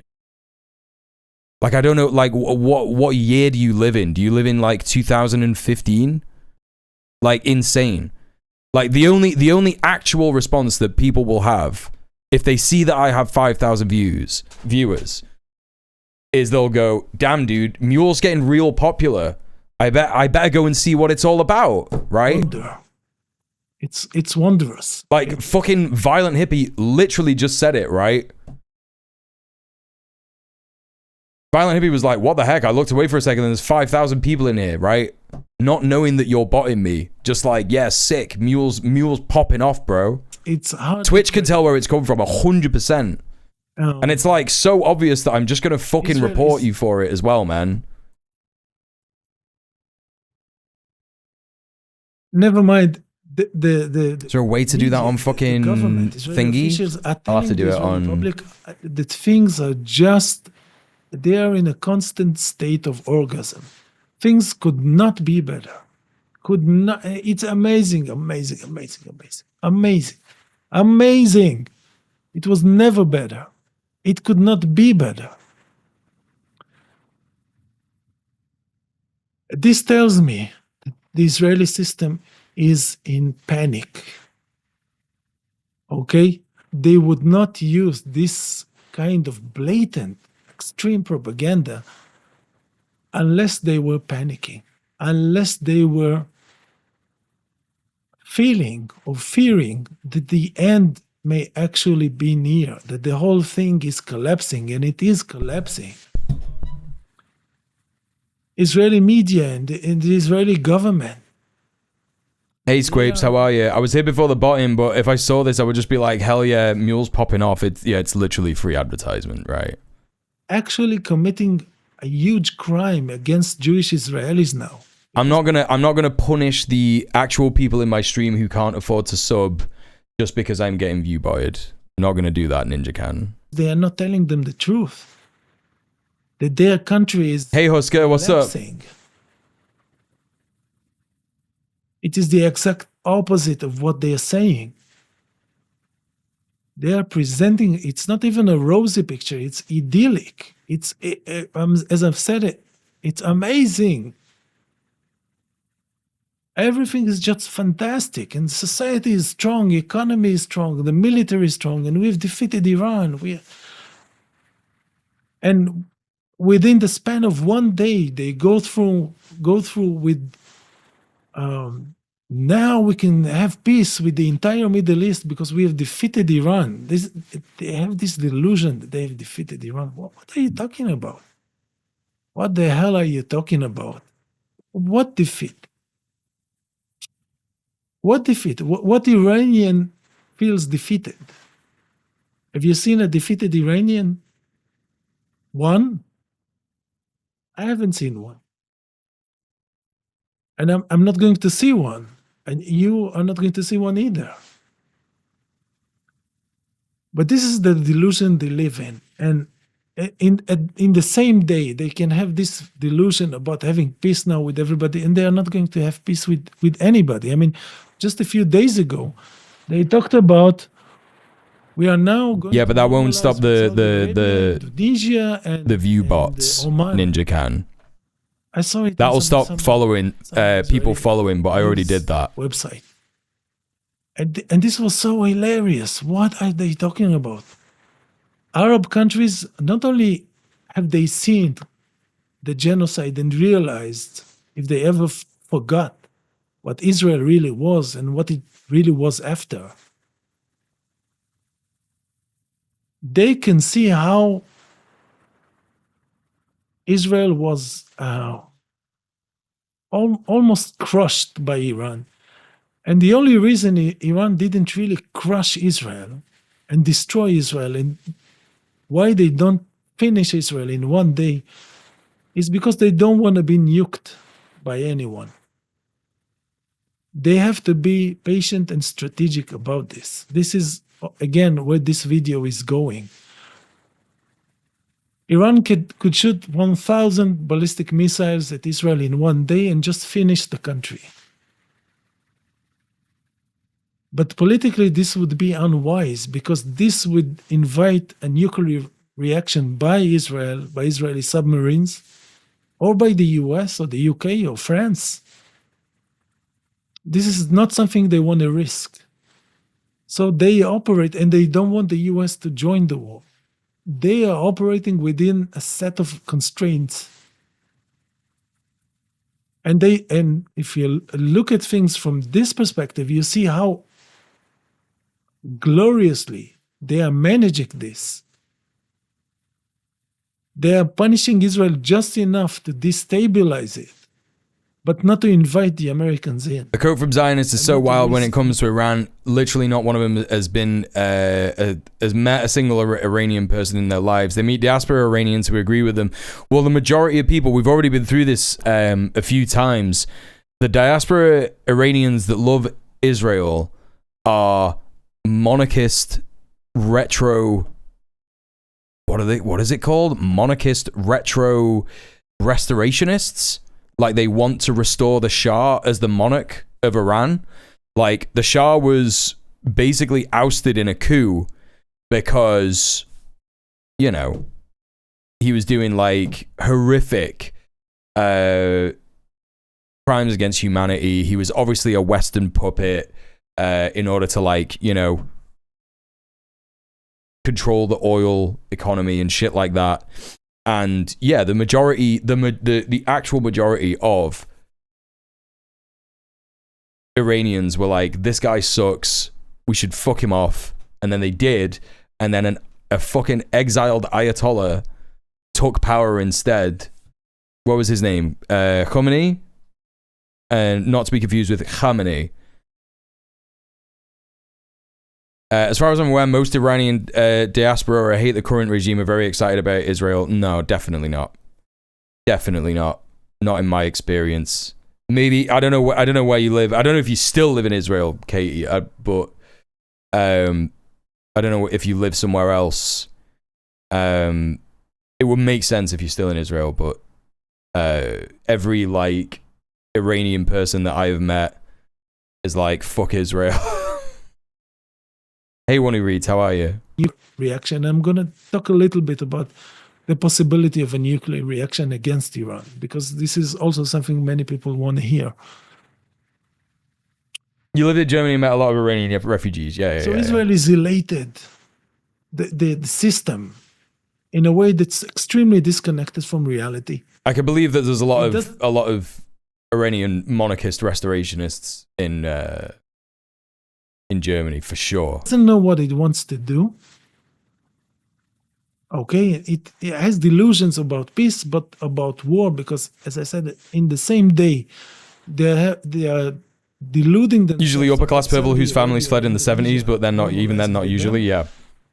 And 2 hours later, they are going to have Greater Israel and kick off Arabs and take over land. And I mean, the Zionist rhetoric in Germany is so fucking force Lebanon to relentless, right? Those delusions of grandeur that Zionists have in Israel. So Israelis are I did see that, Luna, yeah. A state of extremely and violently denied panic.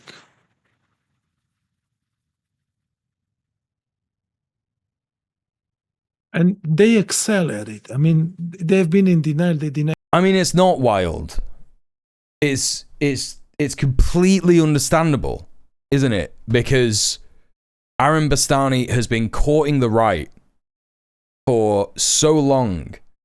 He has openly admitted that he's an accelerationist, right? He has just decided that the right way to do things is to just be a bit fascist, let the fascists win, and then see how the left reacts, right? See how the left reacts when they're being oppressed more and more and more, right? That's his ideology. I've never liked the cunt. Not gonna lie, I've never liked him. I've always thought he just stinks of privilege and shit politics, right? Shit politics. Genocide, they denied the occupation, they denied the Nakba, Zionism is a state of violent denial. I mean, day and night about everything that's happening, and now this is increased to an almost clinical or institutionalized level.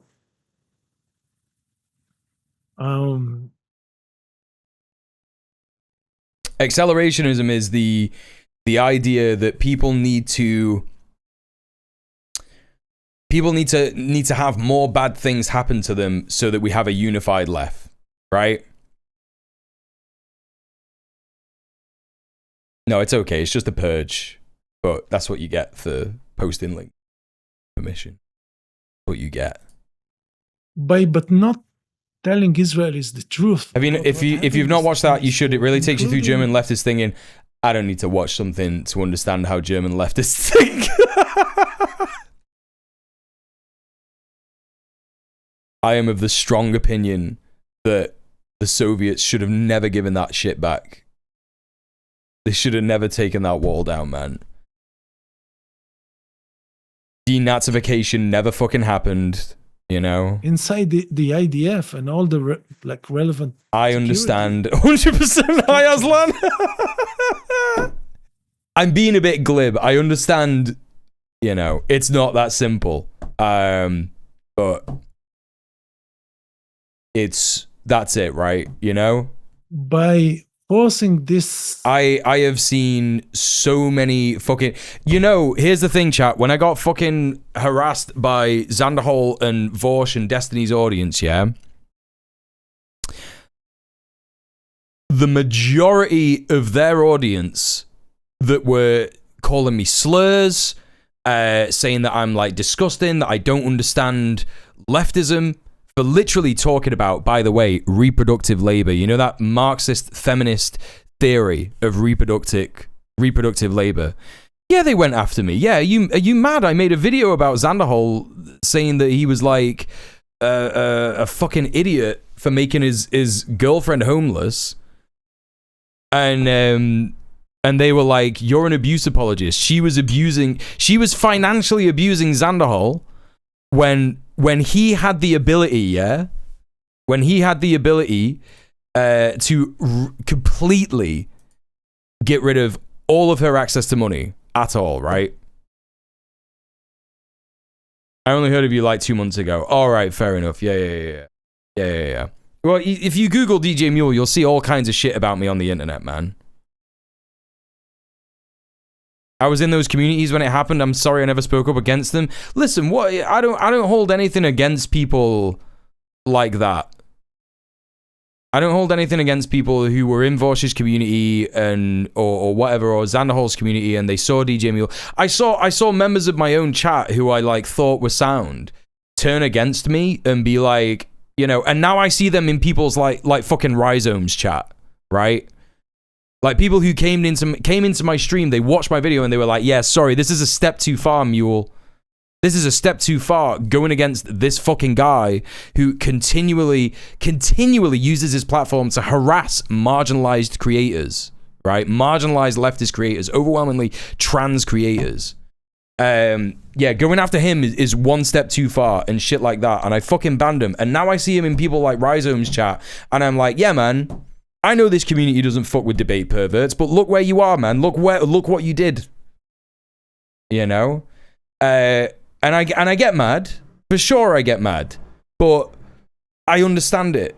You're in the fucking throes. You don't, you know, whatever, like you don't get it, like, you know, you just want to like listen to what the guy that you like says. That's it though, right? Thoughts on Rhizome? I'm not gonna like engage in, I like Rhizome, I watch his content. I'm not gonna engage in any drama about any other streamers if you like don't like them for whatever reason. So please don't drama bait. False impression of a win over Iran.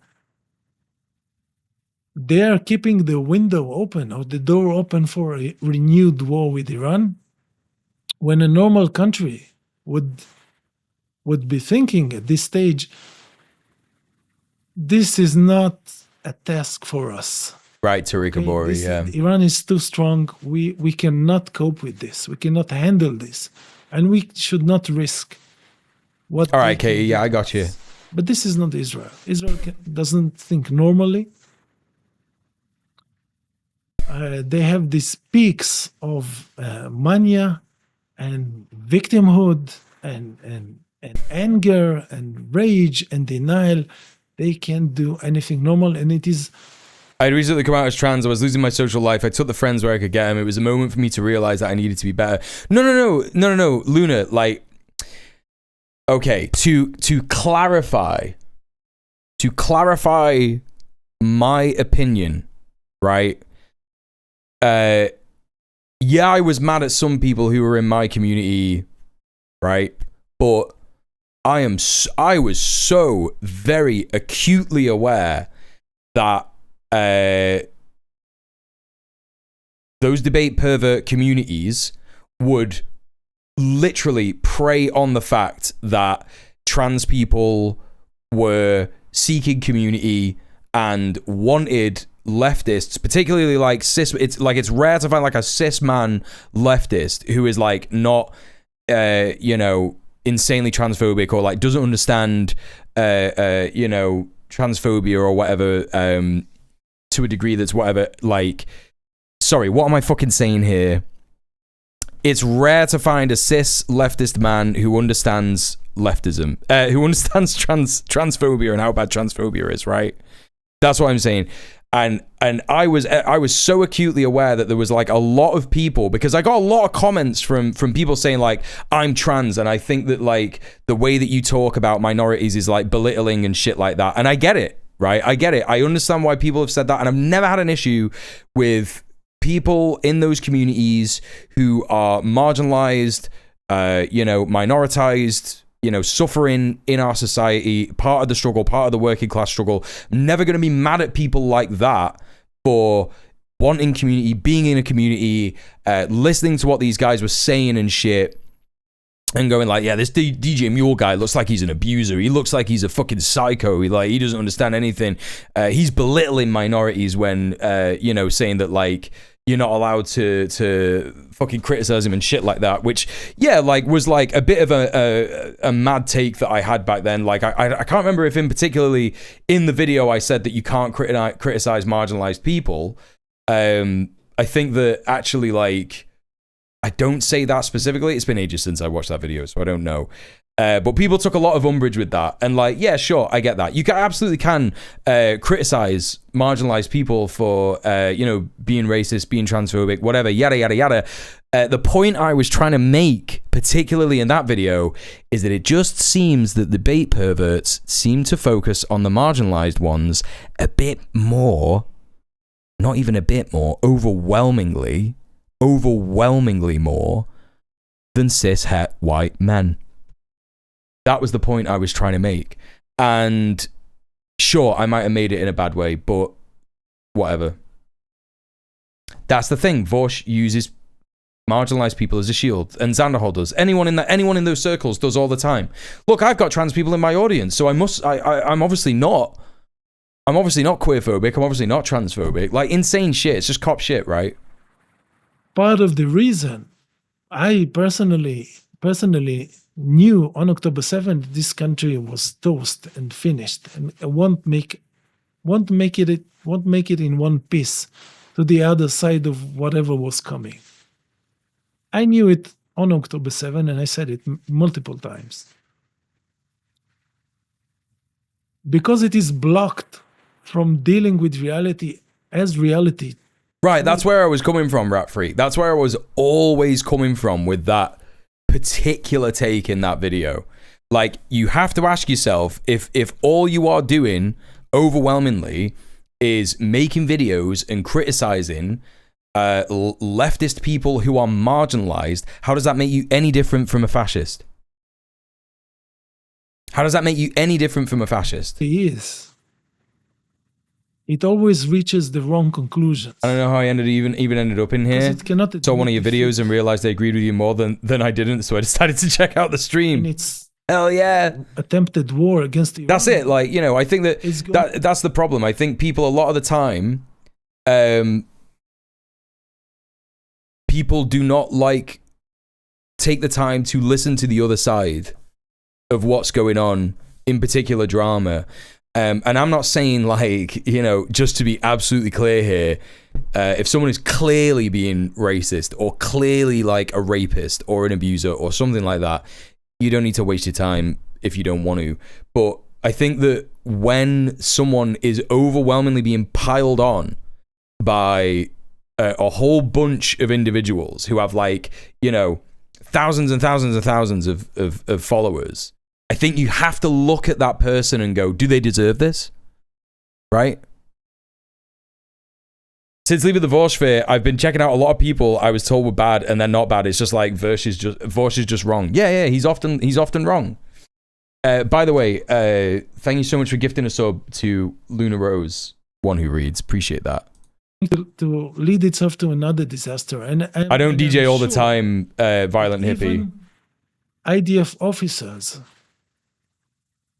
who saw the devastation and saw their bases ruined. I was DJing that one. I was DJing that one Friday as a sub goal incentive reward, but I may be having that as a sub goal, dono goal incentive for next month. This month, if we reach the £600 dono goal before the end of the month, we will be playing Peak with Aslan, probably, who's in the chat. By the way, you should go follow Aslan. He's a legend. And also Murphy and maybe someone else. I think someone else. Yeah, you were in the chat for the other one. My audio levels were terrible in that stream. I was told the DJ stood for Donkus Jonkus. Yeah. Yeah, well, you know, like some of those some of those people who were making hate videos about me, one of them even was like, yeah, he's not even a real DJ. That was one of the funnier ones. That was one of the funnier ones that I fucking saw. I saw this one. It just came up on the timeline. It was like a couple of months after I made the Xanderhal video, and I just saw this one, and it was like these two fucking losers, and they had the worst camera that I'd ever seen in my entire life, and I was like, oh nah, these people are just like desperate to get views. And like they opened their fucking street video with like, oh, djmuel looks like the kind of guy who would be you an abuser at a Ren fair, right? And that was like a crazy thing to say. They're just like looking at my beard and being like, oh, he looks like someone who would abuse you. And I'm like, what? And then they were like, he's not even a real DJ. And that one I just laughed. I was like,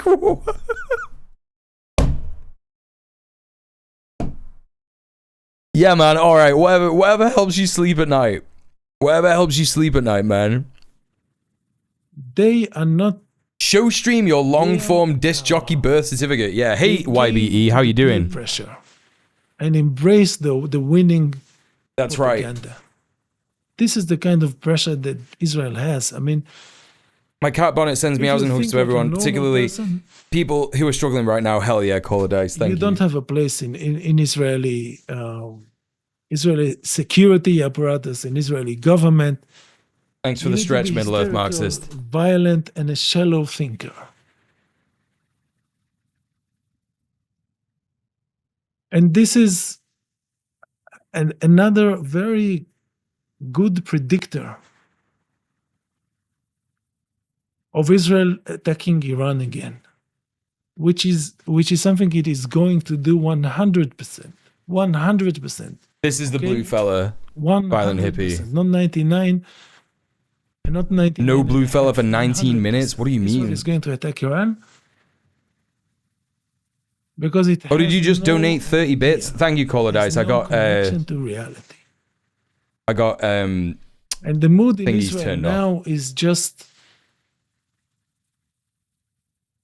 outside any known spectrum. Okay? I got alerts turned on. So I'm gonna move on to the last. I'm glad I finally got to apologize for all that stuff. Oh my god, Luna, you didn't do anything wrong. You don't have to apologize. Like, I promise you so much. It is so unnecessary for you to feel like bad for being part of Vorsh's community or whatever. Like, I don't care. Like, unless you like were one of these. The reason that we brought this up, right? The reason that I brought this up is because we were talking about German leftists, right? And the whole point of me bringing that up was because when I looked at people's accounts who were like DMing me with like slurs, like literally calling me the F slur because they realized I was queer, right? And these are from like Destiny's community. These are from fucking, Vorsh and Xanderhal's communities and all this shit. Like Merrick and all those people.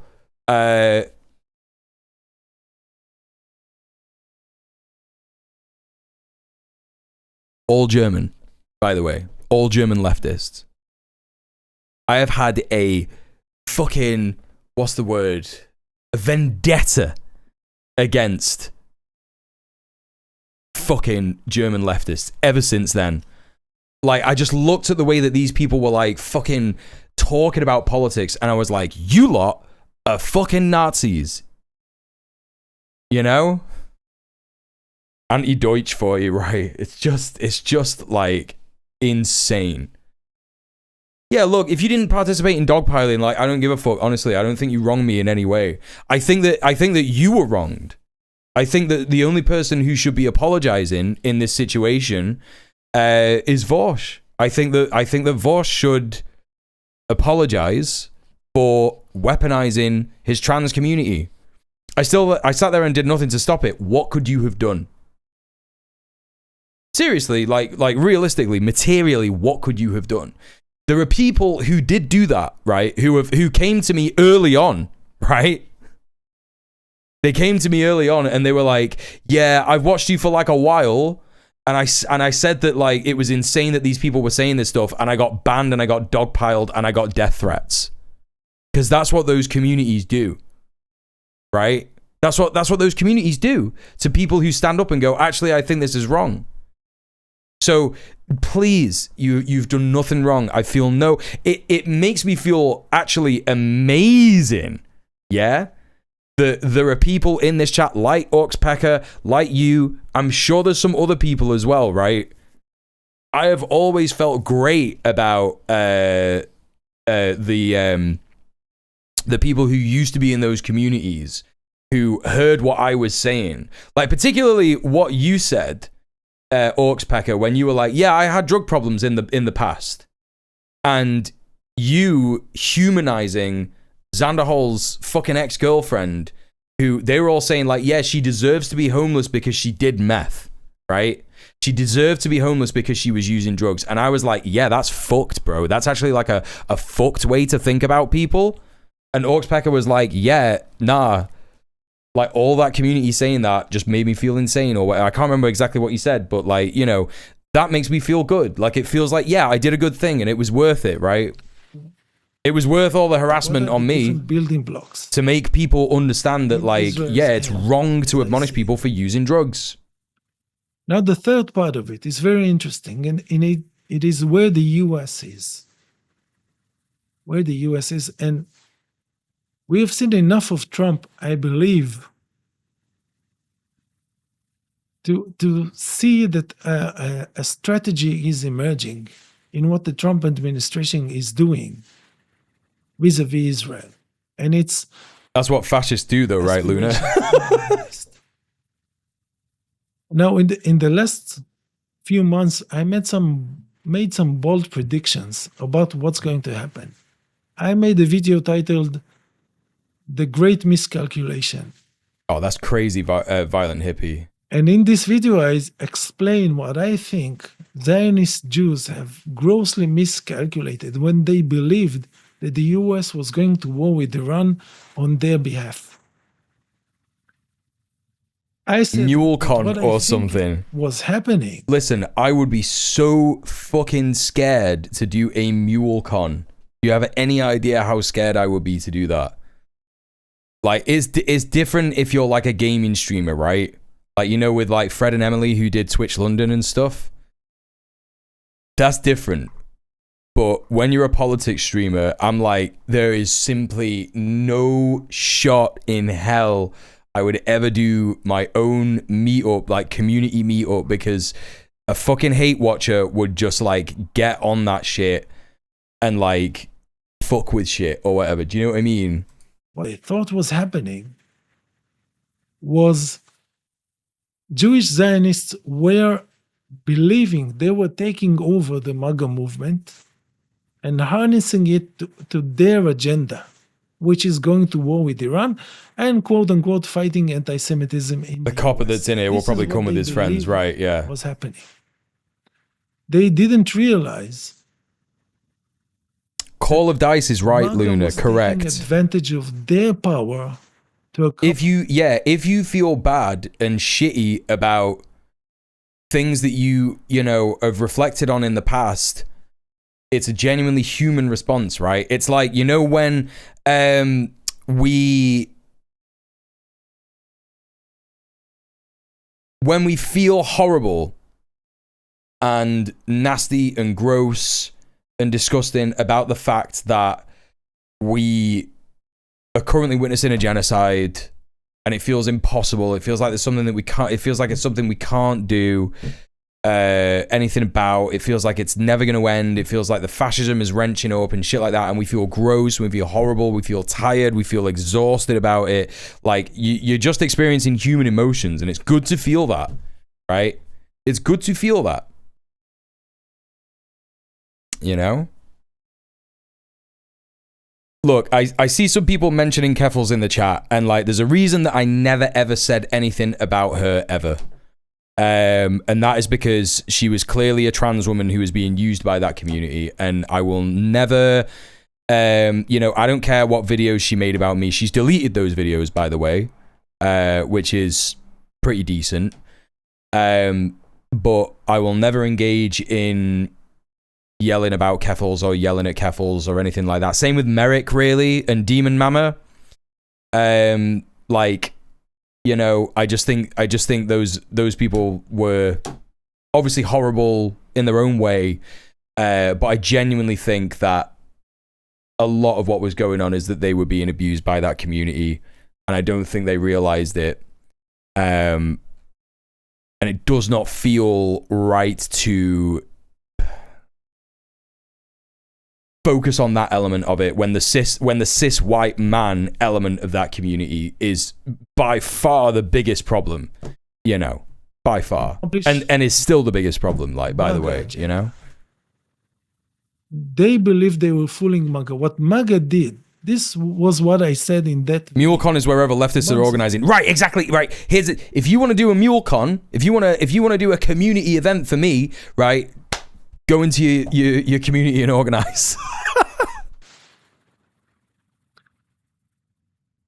And I said, MAGA canceled the Jewish voice or the Jewish political power as an opponent by pretending to have a... Yeah, you got it, Aslan. I was trying to do it. Because Jews... I was trying to do my own emote and I couldn't. Been on the liberal side, on the democratic side. MAGA brought them over or bought them over to their side, canceled them as an opponent, and it gave them the vague impression it was going to go to war with Iran on their behalf, for Israel. And they believed it. So they thought, the Zionists thought that they were fooling MAGA. You just make it less spicy, Sorka. Go to war with Iran, and once that war was over, they were going to go back to being Democrats and liberals. But you are, on the other hand. Had a different agenda. They were using the Jewish political power, the Jewish billionaires, the Jewish Zionists. What kept me there for so long is I felt like everyone on the other side hated anarchists. I had no idea you were an ANCOM. Yeah, no, I think, like, you know, that's the problem. That community would... I feel really bad that, like, we're kind of missing a bit of Alon's video here, right? But, you know... yes, there absolutely is a Discord, and you can join that if you like, 100%. If I make the cooking less spicy, I'm letting whiteness win. That's true. I think. Look, there's a couple of people who admonish anarchists, right? Who are on the online left, and I think it's cringe. I think it's embarrassing. There are certainly some takes that some anarchists have that are bad and stupid, but you will find them online only, mostly, right? Same with communists, like Marxist-Leninist communists, Marxist-Maoist, etc. You will find people who have cringe takes, but they're mostly online. And I think that making it your entire personality to either hate anarchists or hate communists is the stupidest, most banal nonsense thing that you could possibly do, right? Like it is like so remotely not even an issue. Like, it's fucking dumb as shit, right? It's not being the US to get to power. But I want to say how I appreciate how ardently and stubbornly you're keeping oi culture alive with your vibe and aesthetic, despite attacks you get from both the right and the liberals clearing the right's path. Appreciate that, Husker. Look, I mean, like, you know, here's how I feel about politics, right? Most politics is just about talking to normal people, innit? Right? And I've always been about that because I have to talk to normal people all the time in my community when I'm trying to organize and shit like that. And I think that if you become so Hegel-pilled or fucking online-pilled that you are being myopic and using huge words and being too intellectual, I think that you just push people away, and I think that you end up really alienating a lot of people who may not be as privileged as us to have had a university education or you know, had the time and the privilege to be able to learn about the things that we've learned and understand the big words that we understand. I mean, listen to the way I talk. Even I don't understand some of the fucking big words that I use, right? And I think that if we want to build a proper movement, you have to be able to. It's why, even though that guy is like fucking viewbotting me and trying to follow bot me and, you know, get a rise out of me and shit, it's why I gave him like a little bit of a chance, innit? You know what I mean? I was like, all right, this guy's coming in and saying a dumb thing, right? That might trigger some streamers, right? Some streamers might be triggered by that and go like, yeah, you're clearly a fascist, yada, yada, yada. I was like, no, elaborate, like explain yourself, right? You know? Yeah, really, he was rage baiting, and that's why the response is what it is, right? You know what I mean? I mean, it's valid. It's also important not to steer into anti-intellectualism. I will never do that, Sorka. I will never do that, right? I know that this is like the second time that you've said this to me, and I just have to like really, really drive this home. I will never veer into anti-intellectualism. What you're talking about, anti-intellectualism, is when people go, right, scientists wrong, scientists bad, philosophists bad. I will never do that. You will never hear me do that. But what you will hear me say is, okay, right, it's just that when I've said stuff like this before, you've said that, and it's like, I really need people to understand where I'm coming from here. I'm not saying that science is bad or philosophy or anything like that, or the arts or anything like that. What I am saying is that there is a barrier for some people to understanding leftism when people go out into communities and start saying stuff like dialectical materialism. No one is going to understand what you're fucking talking about, right? If you start to say, we need to do dialectical materialism, we need to organize, we need to like build dual power structures, no one understands what the fuck you're talking about, right?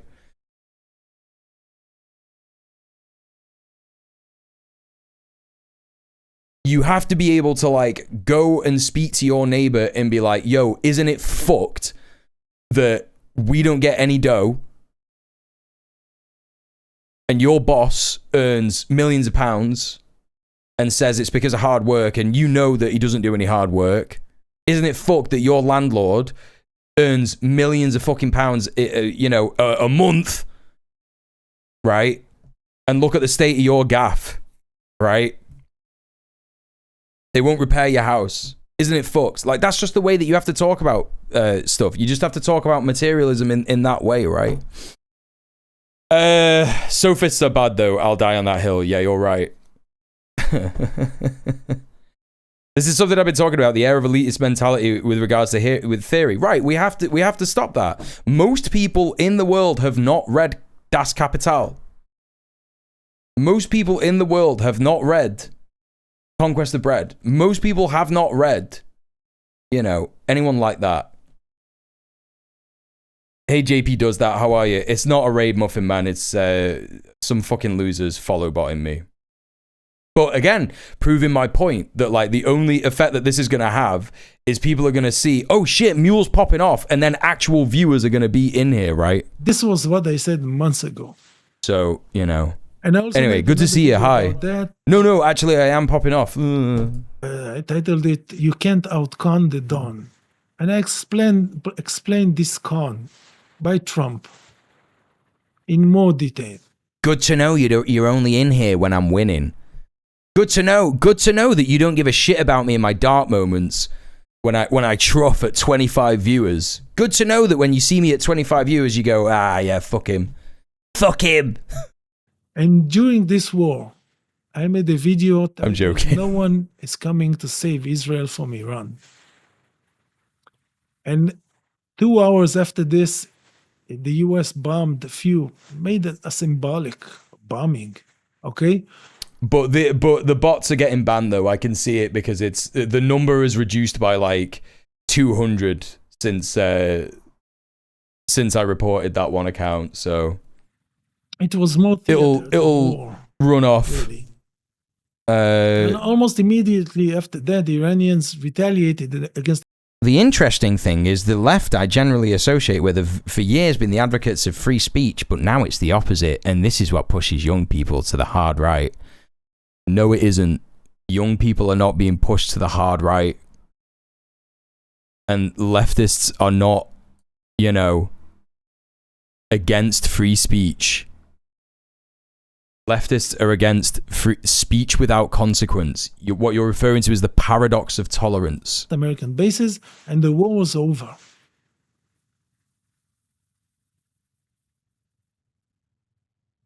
So what can we learn from what we've seen until now? And I think that the pattern that emerges is something like this. No, it was at 5,000 before Middle East Marxist. The US... Let me explain a bit more what I mean. Yeah, go ahead. To sacrifice its soft power for Israel, its credibility, but not its hard power, not soldiers. That's true, Middle East Marxist, you're right. Its diplomatic power to deceive Israel's enemies with fake negotiations. This is what they did to Hamas, to Hezbollah, and to Iran on Israel's behalf. Okay? And once Israel is finished, or wants a war to stop because it's failing, the US is going to rush in and deceive Israel's enemies or victims again on Israel's behalf, and create an impression that suits Israel. But it's not sending soldiers to fight Israel's war. And I think that this is the line that we're seeing now, and it's kind of clear because remember, hours or right one who reads, yeah, maximum after this episode with the aircraft carrier in the Houthi war, that they had to escape and an airplane fell into the water and sank. Basically, they had to do this extreme maneuver to avoid Houthi missiles. America said, okay, that's it, this campaign is over. And I think it is clear to Trump and his administration that having thousands of American soldiers die, the American economy is sinking and drowning in trillions of additional debt and destroying this. It sounds like maybe we should, something we should speak about in the DMs, young black economists. The Middle East is out of the question. It's not something they are going to do. Hey Lorcan, how are you doing? Hello, I just got here and realized I have to go. I don't support streamers that are too big to fail. Yeah, I can't win. May have had some fantasies about being able to accomplish something like this, and maybe he fooled the Israelis into believing he was going to do something like this. But I think that once he got into office and began receiving intelligence briefings, I'm kind of convinced that Democrats will put boots on the ground in Iran just to prove how much more committed to Zionism they are. That being said, I'm still surprised Trump hasn't, just for the fuck of it. Yeah. I mean, look, yeah. Anyone who thinks that the Democrats wouldn't be doing the exact same shit is a fucking idiot, right? Like a fucking plank. I'm about as liberal and progressive as they come, but it really worries me when someone right-leaning who is clearly not very well informed raises an issue. They're shut down quite arrogantly. There needs to be more empathy in the discussion. I mean, it depends what issue they raise, right? Like you said, let me explain a bit more what I mean. but, you know, you haven't really explained a little bit more what you mean. Because you're really just like saying the same thing. You know, if a right-leaning person comes into a space that is supposed to be like, hey, everyone should feel welcome here, and then and then someone comes into the room and goes, yeah, I'm so worried about all these migrants getting around raping everybody, and then the people in the room are like, that's bullshit. That's bullshit, and you should be ashamed that you believe that. That's not like anti-free speech, because the speech has been said, right? The speech has been said. It's not that they're like not able to say it. Like, they could say it, and they have said it. But then if you like come back from that and be like, yeah, man, I think that guy should have been allowed to talk about how migrants are raping everybody. You're not a leftist. Like, you're an idiot. Like, you're just not like left wing. Like, it's crazy. It's crazy that you're like, I'm about as liberal or progressive as they come.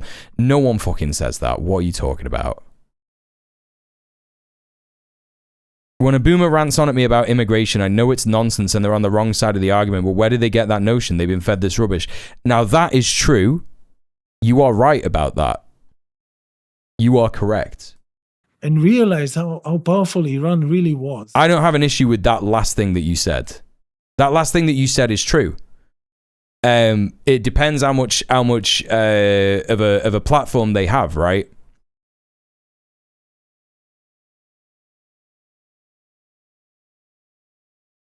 I completely agree. There's red lines. They must not be crossed. A lot of media outlets are going too far. I mean, look, like,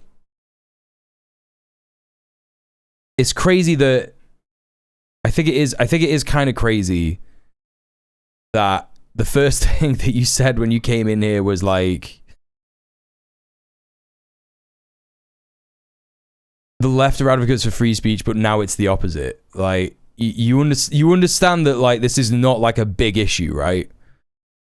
It's not as big of an issue as what you're talking about. Like, it's crazy that you came in here and you were like, this is the biggest problem right now. Like, it's not. The biggest problem right now is that the wealth inequality in most countries is so much more bigger than it ever has been. There are states that are imposing fascism on people. The UK government is putting people in prison for holding signs. There is a genocide happening in Gaza, in Palestine. There is real threat of nuclear war because of the aggression of the imperial core nations like the US and the UK.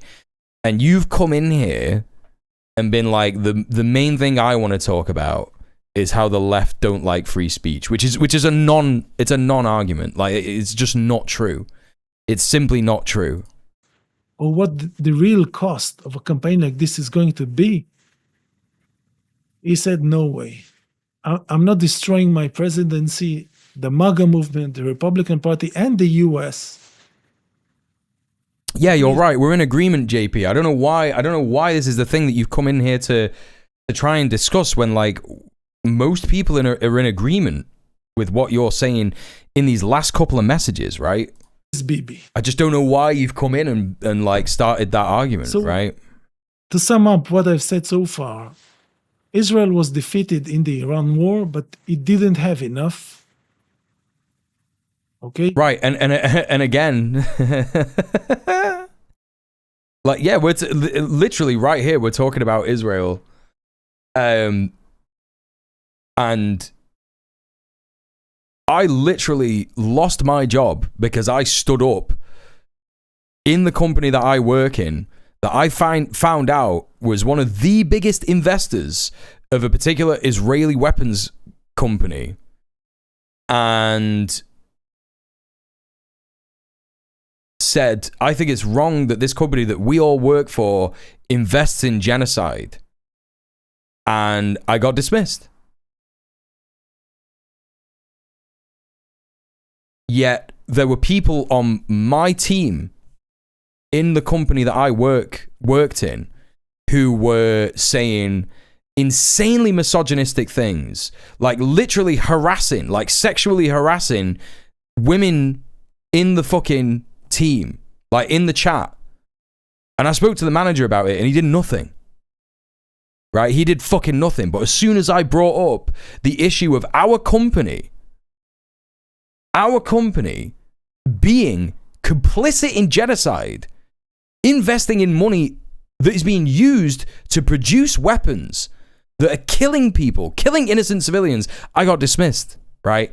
I don't think the biggest issue of our time is that the left doesn't like free speech. I don't think that that's what it is. I don't think that that's the thing that you need to come in here and complain about, right? It's like if you wanted to talk about wreckers, for example, which is a real phenomenon, yeah? People who act like cops in organizations. Sure, we could talk about that a bit. Not too much, because I've got my own experience of that. And if I'm talking about that too much on the internet, one of those people might be like, look, we were right about this guy. I'm losing my mind thinking about that. But there are wreckers out there. Sure, there are leftists who, like, you know, act in right-wing ways because we live in the imperial core. It's a phenomenon, right? That's a phenomenon that happens and we need to figure out how to deal with it. But it's not a, you know, it's not like the biggest issue that we're facing at the moment. It just really isn't. Anyway, let's continue watching this guy's video. Urge to humiliate other countries, other militaries, hasn't been... That's Ursula von der Leyen, actually, Lorcan. It needs to do more. It needs more of this excitement. It will attack Iran again. The Israeli mood is so delusional. No, you've not pissed me off, JP does that. I'm just like, you know...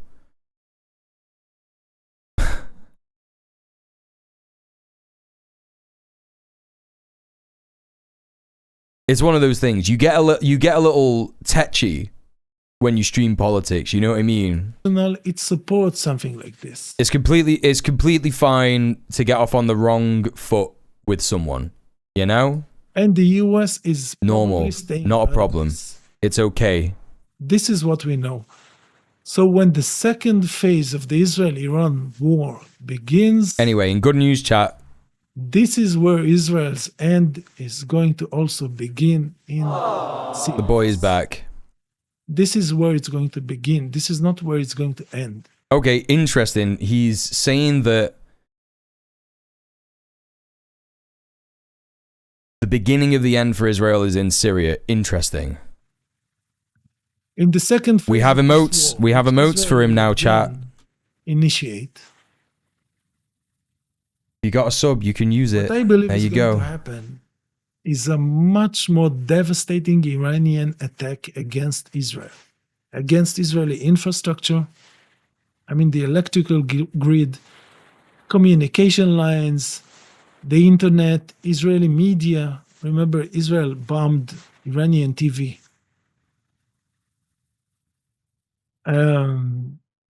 Of course, military command and control centers, you little military man. communication lines, all of got this. yeah.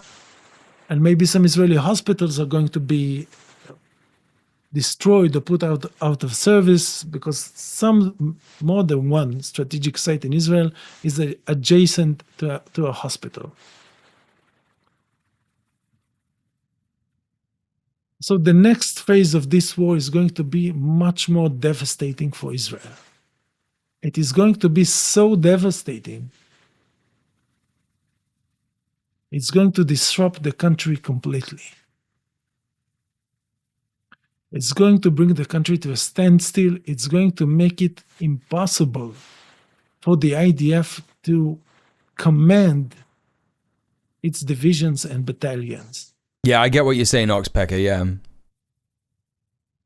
Because every command center is going to be hit in a devastating, destructive way. So my kind of take on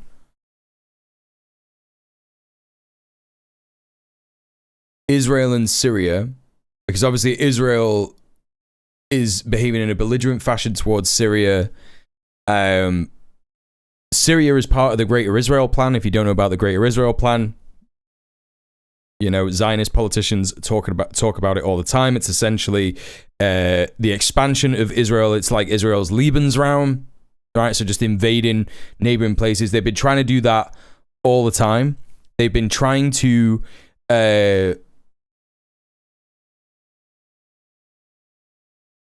invade Lebanon, invade Syria. You know, they got the Golan Heights. And they've been trying to do all that. So there's that element of it with them fucking with Syria.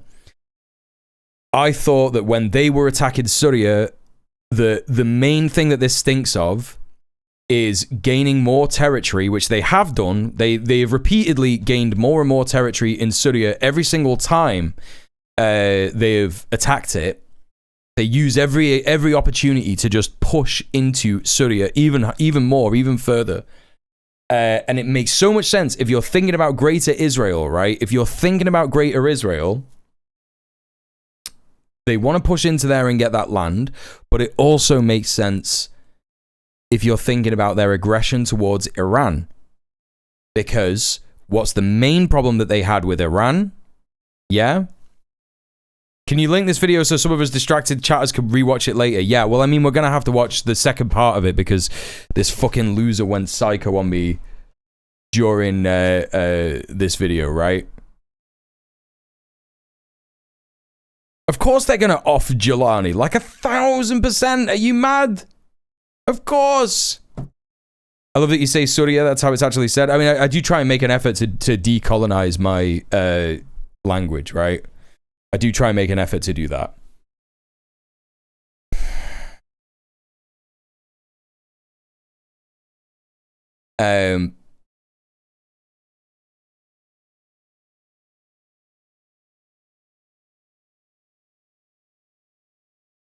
Hey Prince Kuhn, how you doing? Welcome in.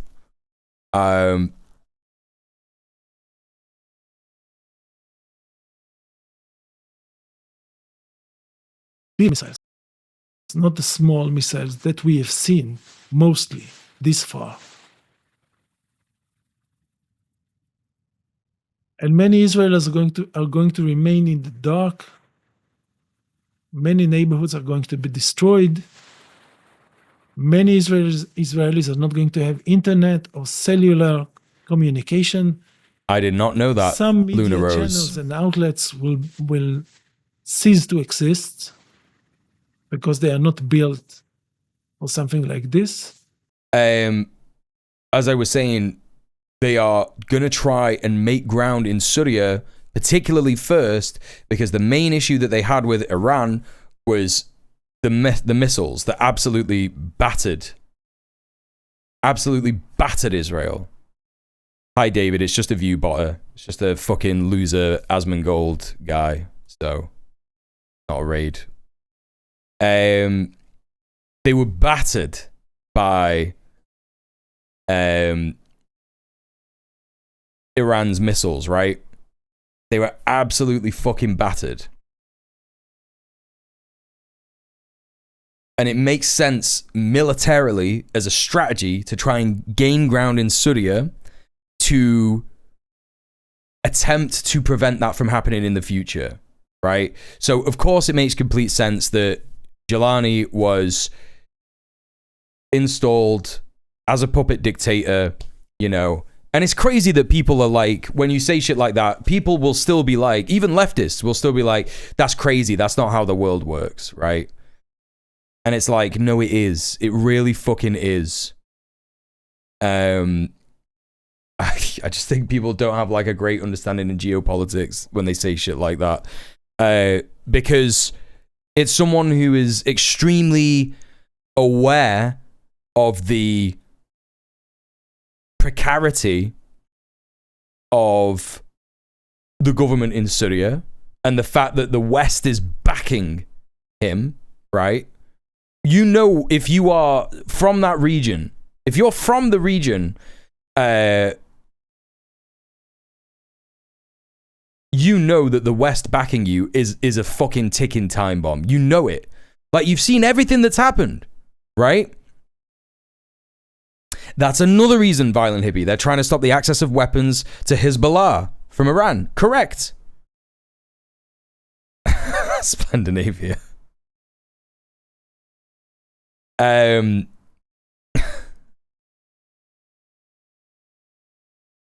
Right, there's that as well. There's literally that as well.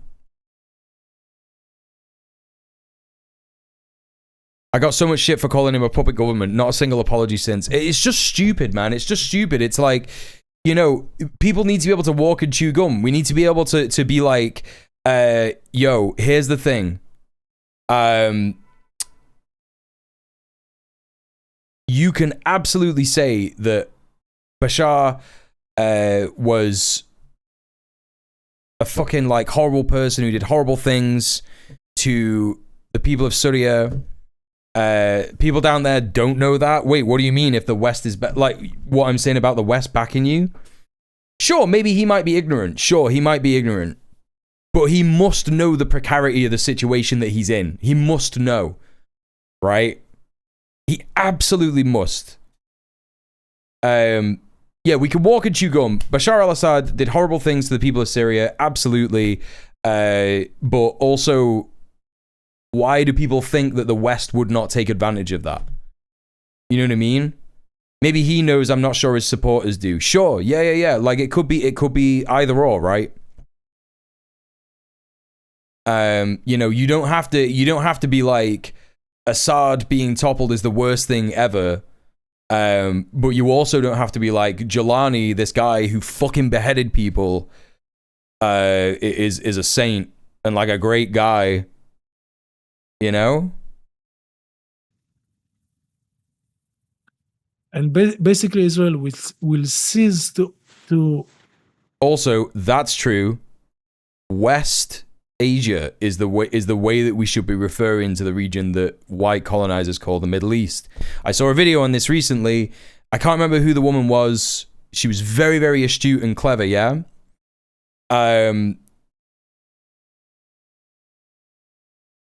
She said, middle to what?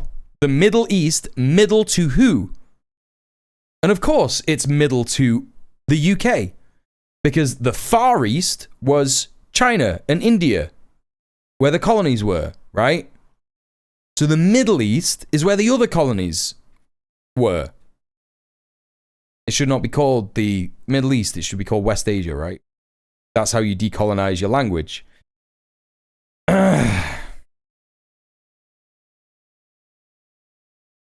Yeah, that's right, YBE. Yeah, 100%. Function as a country. And once Iran... Eurocentric term, Middle East, yeah. It will stop its campaign. Because Iran's campaign is not meant... Also, I know that, you know, I was being viewbotted, but I do know that there are actually some, like, incredible... real viewers and real chatters in here, and you should all go and follow the 27 Club. But maybe just before you go live tonight, David, just put on some security things. Kill great numbers of Israelis. This is not their intention. Their intention is political and, of course, military. It is to stop Israel, to destabilize, to disrupt, and to destroy Israel as a country. Look at him.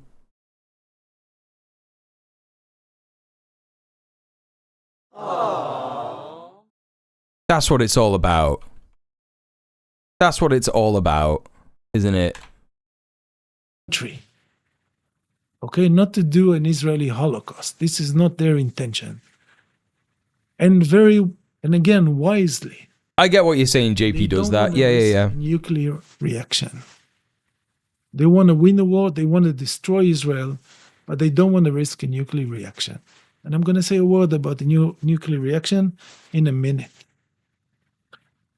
Once this happens, this is where Israel's troubles really begin.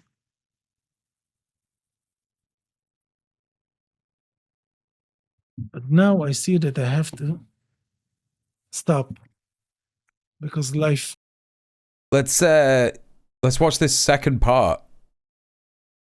I'm gonna subscribe. I don't know if he said something in that video about the Democrats and the difference that they could have made, right? I don't know if that's why you said that.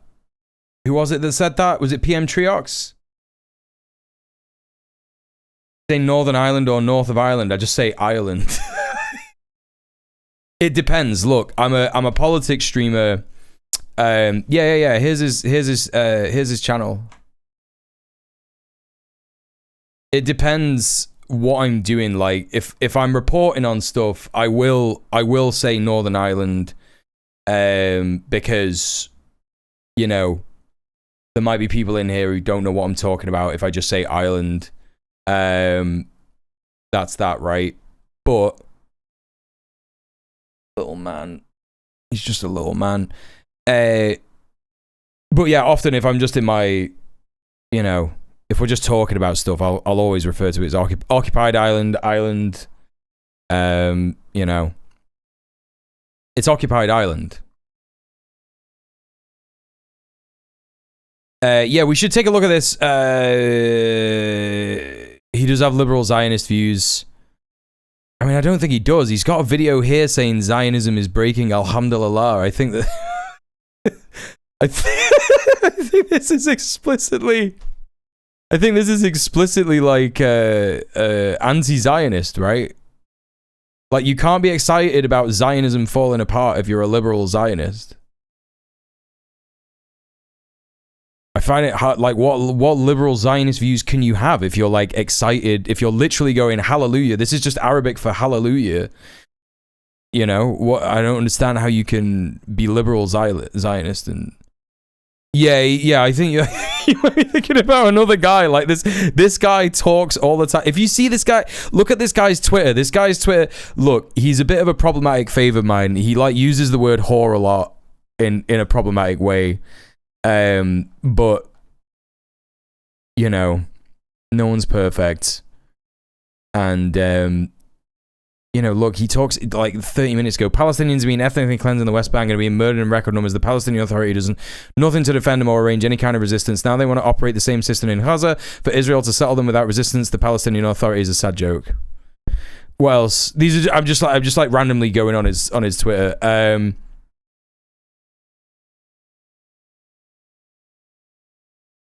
He's got pretty good takes. Every Zionist is clinically insane.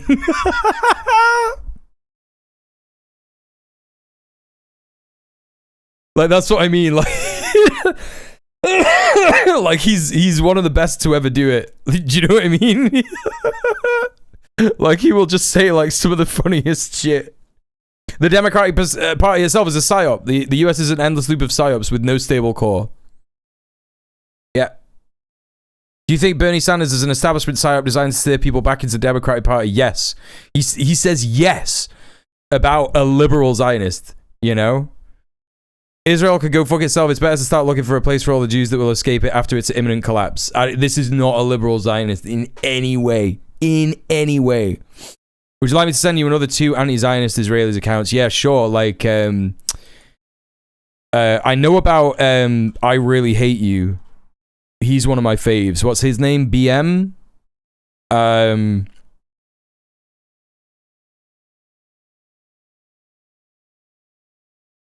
But yeah, if you have some that I don't know, yeah, feel free to link them. I have a question for you. I find it really worrying how slow and ineffective the UN is. We're literally watching genocide and just having meetings about it. What would be more effective? I genuinely don't have an answer. Direct action. Direct action is the most effective thing. That's why they made Palestine Action a terrorist group in the UK. Because they were sabotaging Israeli weapons factories and, you know? And also the UN has no power. It has absolutely zero power, especially while the USA has veto power at the UN.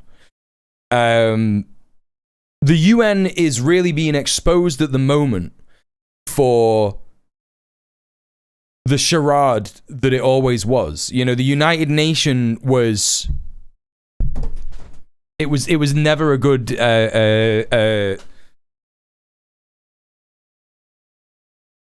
thing in the end, right? It's done a lot of good stuff. I'm not going to discount the very, very hard work that a lot of NGOs have done in working with the UN to try and solve crises all over the world. The problem is that imperialism, Western imperialism, the USA, led by the USA, is too strong, right?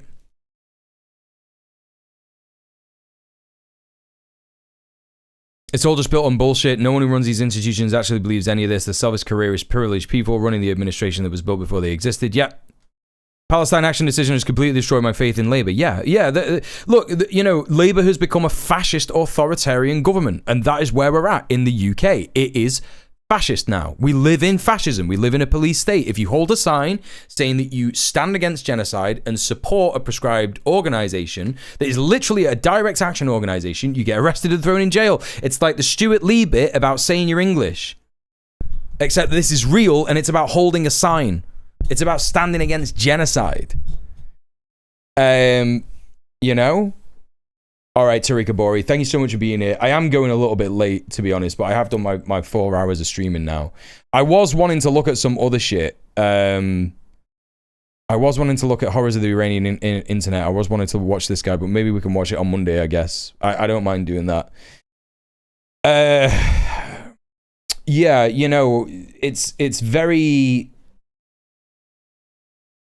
it's very, I think, easy to see what has happened with Labour. And that is that a bunch of career politicians were identified, analysed by the Zionist lobby. Thank you. Sure, I'll just follow this person. Followed by Francesca Albanese, as already about. A bunch of careerist politicians were identified and analysed by the Zionist lobby. They were targeted, given a bunch of money. The Zionist lobby has links to, people in the House of Lords, high-ranking ministers in the UK who were, involved in Labour, involved in like the political. We've had election interference. That's what's happened. We've had election interference from the Zionist lobby. But no one wants to talk about that. Everyone wants to talk about how the real answer in Britain is to understand everyone's concerns about the small boats. Nonsense. When I was 12, my concept of the UK was that it was at least better than Canada, and oh boy, was that tough. Was it tough to see that illusion melt away? When I was 12, my concept of the Canada was that at least it was better than the UK. So, there you go, right? Oh, God. I can't even, raid anyone, right? Because I got all these fucking viewers, and everyone's going to be like, oh, wow, 4,000 viewers, and then that person could get botted. Right? I can't even do that. I'm not even, bothered about the guy view-botting me or whatever, you know what I mean? I'm not, fussed, we carried on, we did the stream, it was fine. But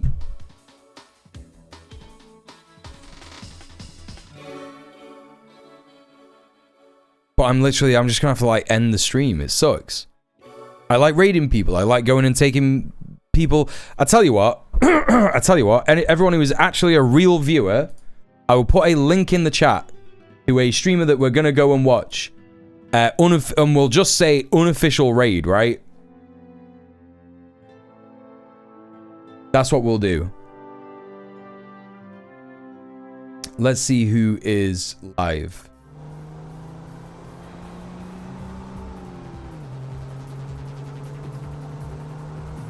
A soft raid. Yeah, we're gonna soft raid into someone. That's right.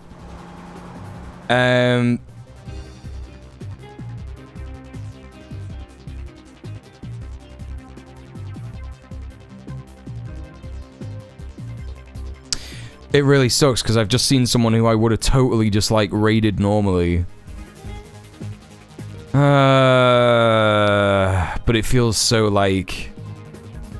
it just feels so cringe to do it in this way. All right, listen, chat. We're gonna raid Lux. Just join me in Lux's chat when I end the stream, right? There's the link.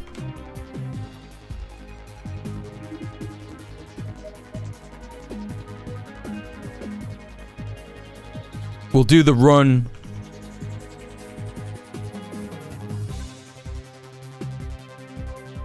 Whoever you raid, tell them to run ads. No, because then I will get fucking done for, you know. Then they will get in trouble. Then I will get in trouble.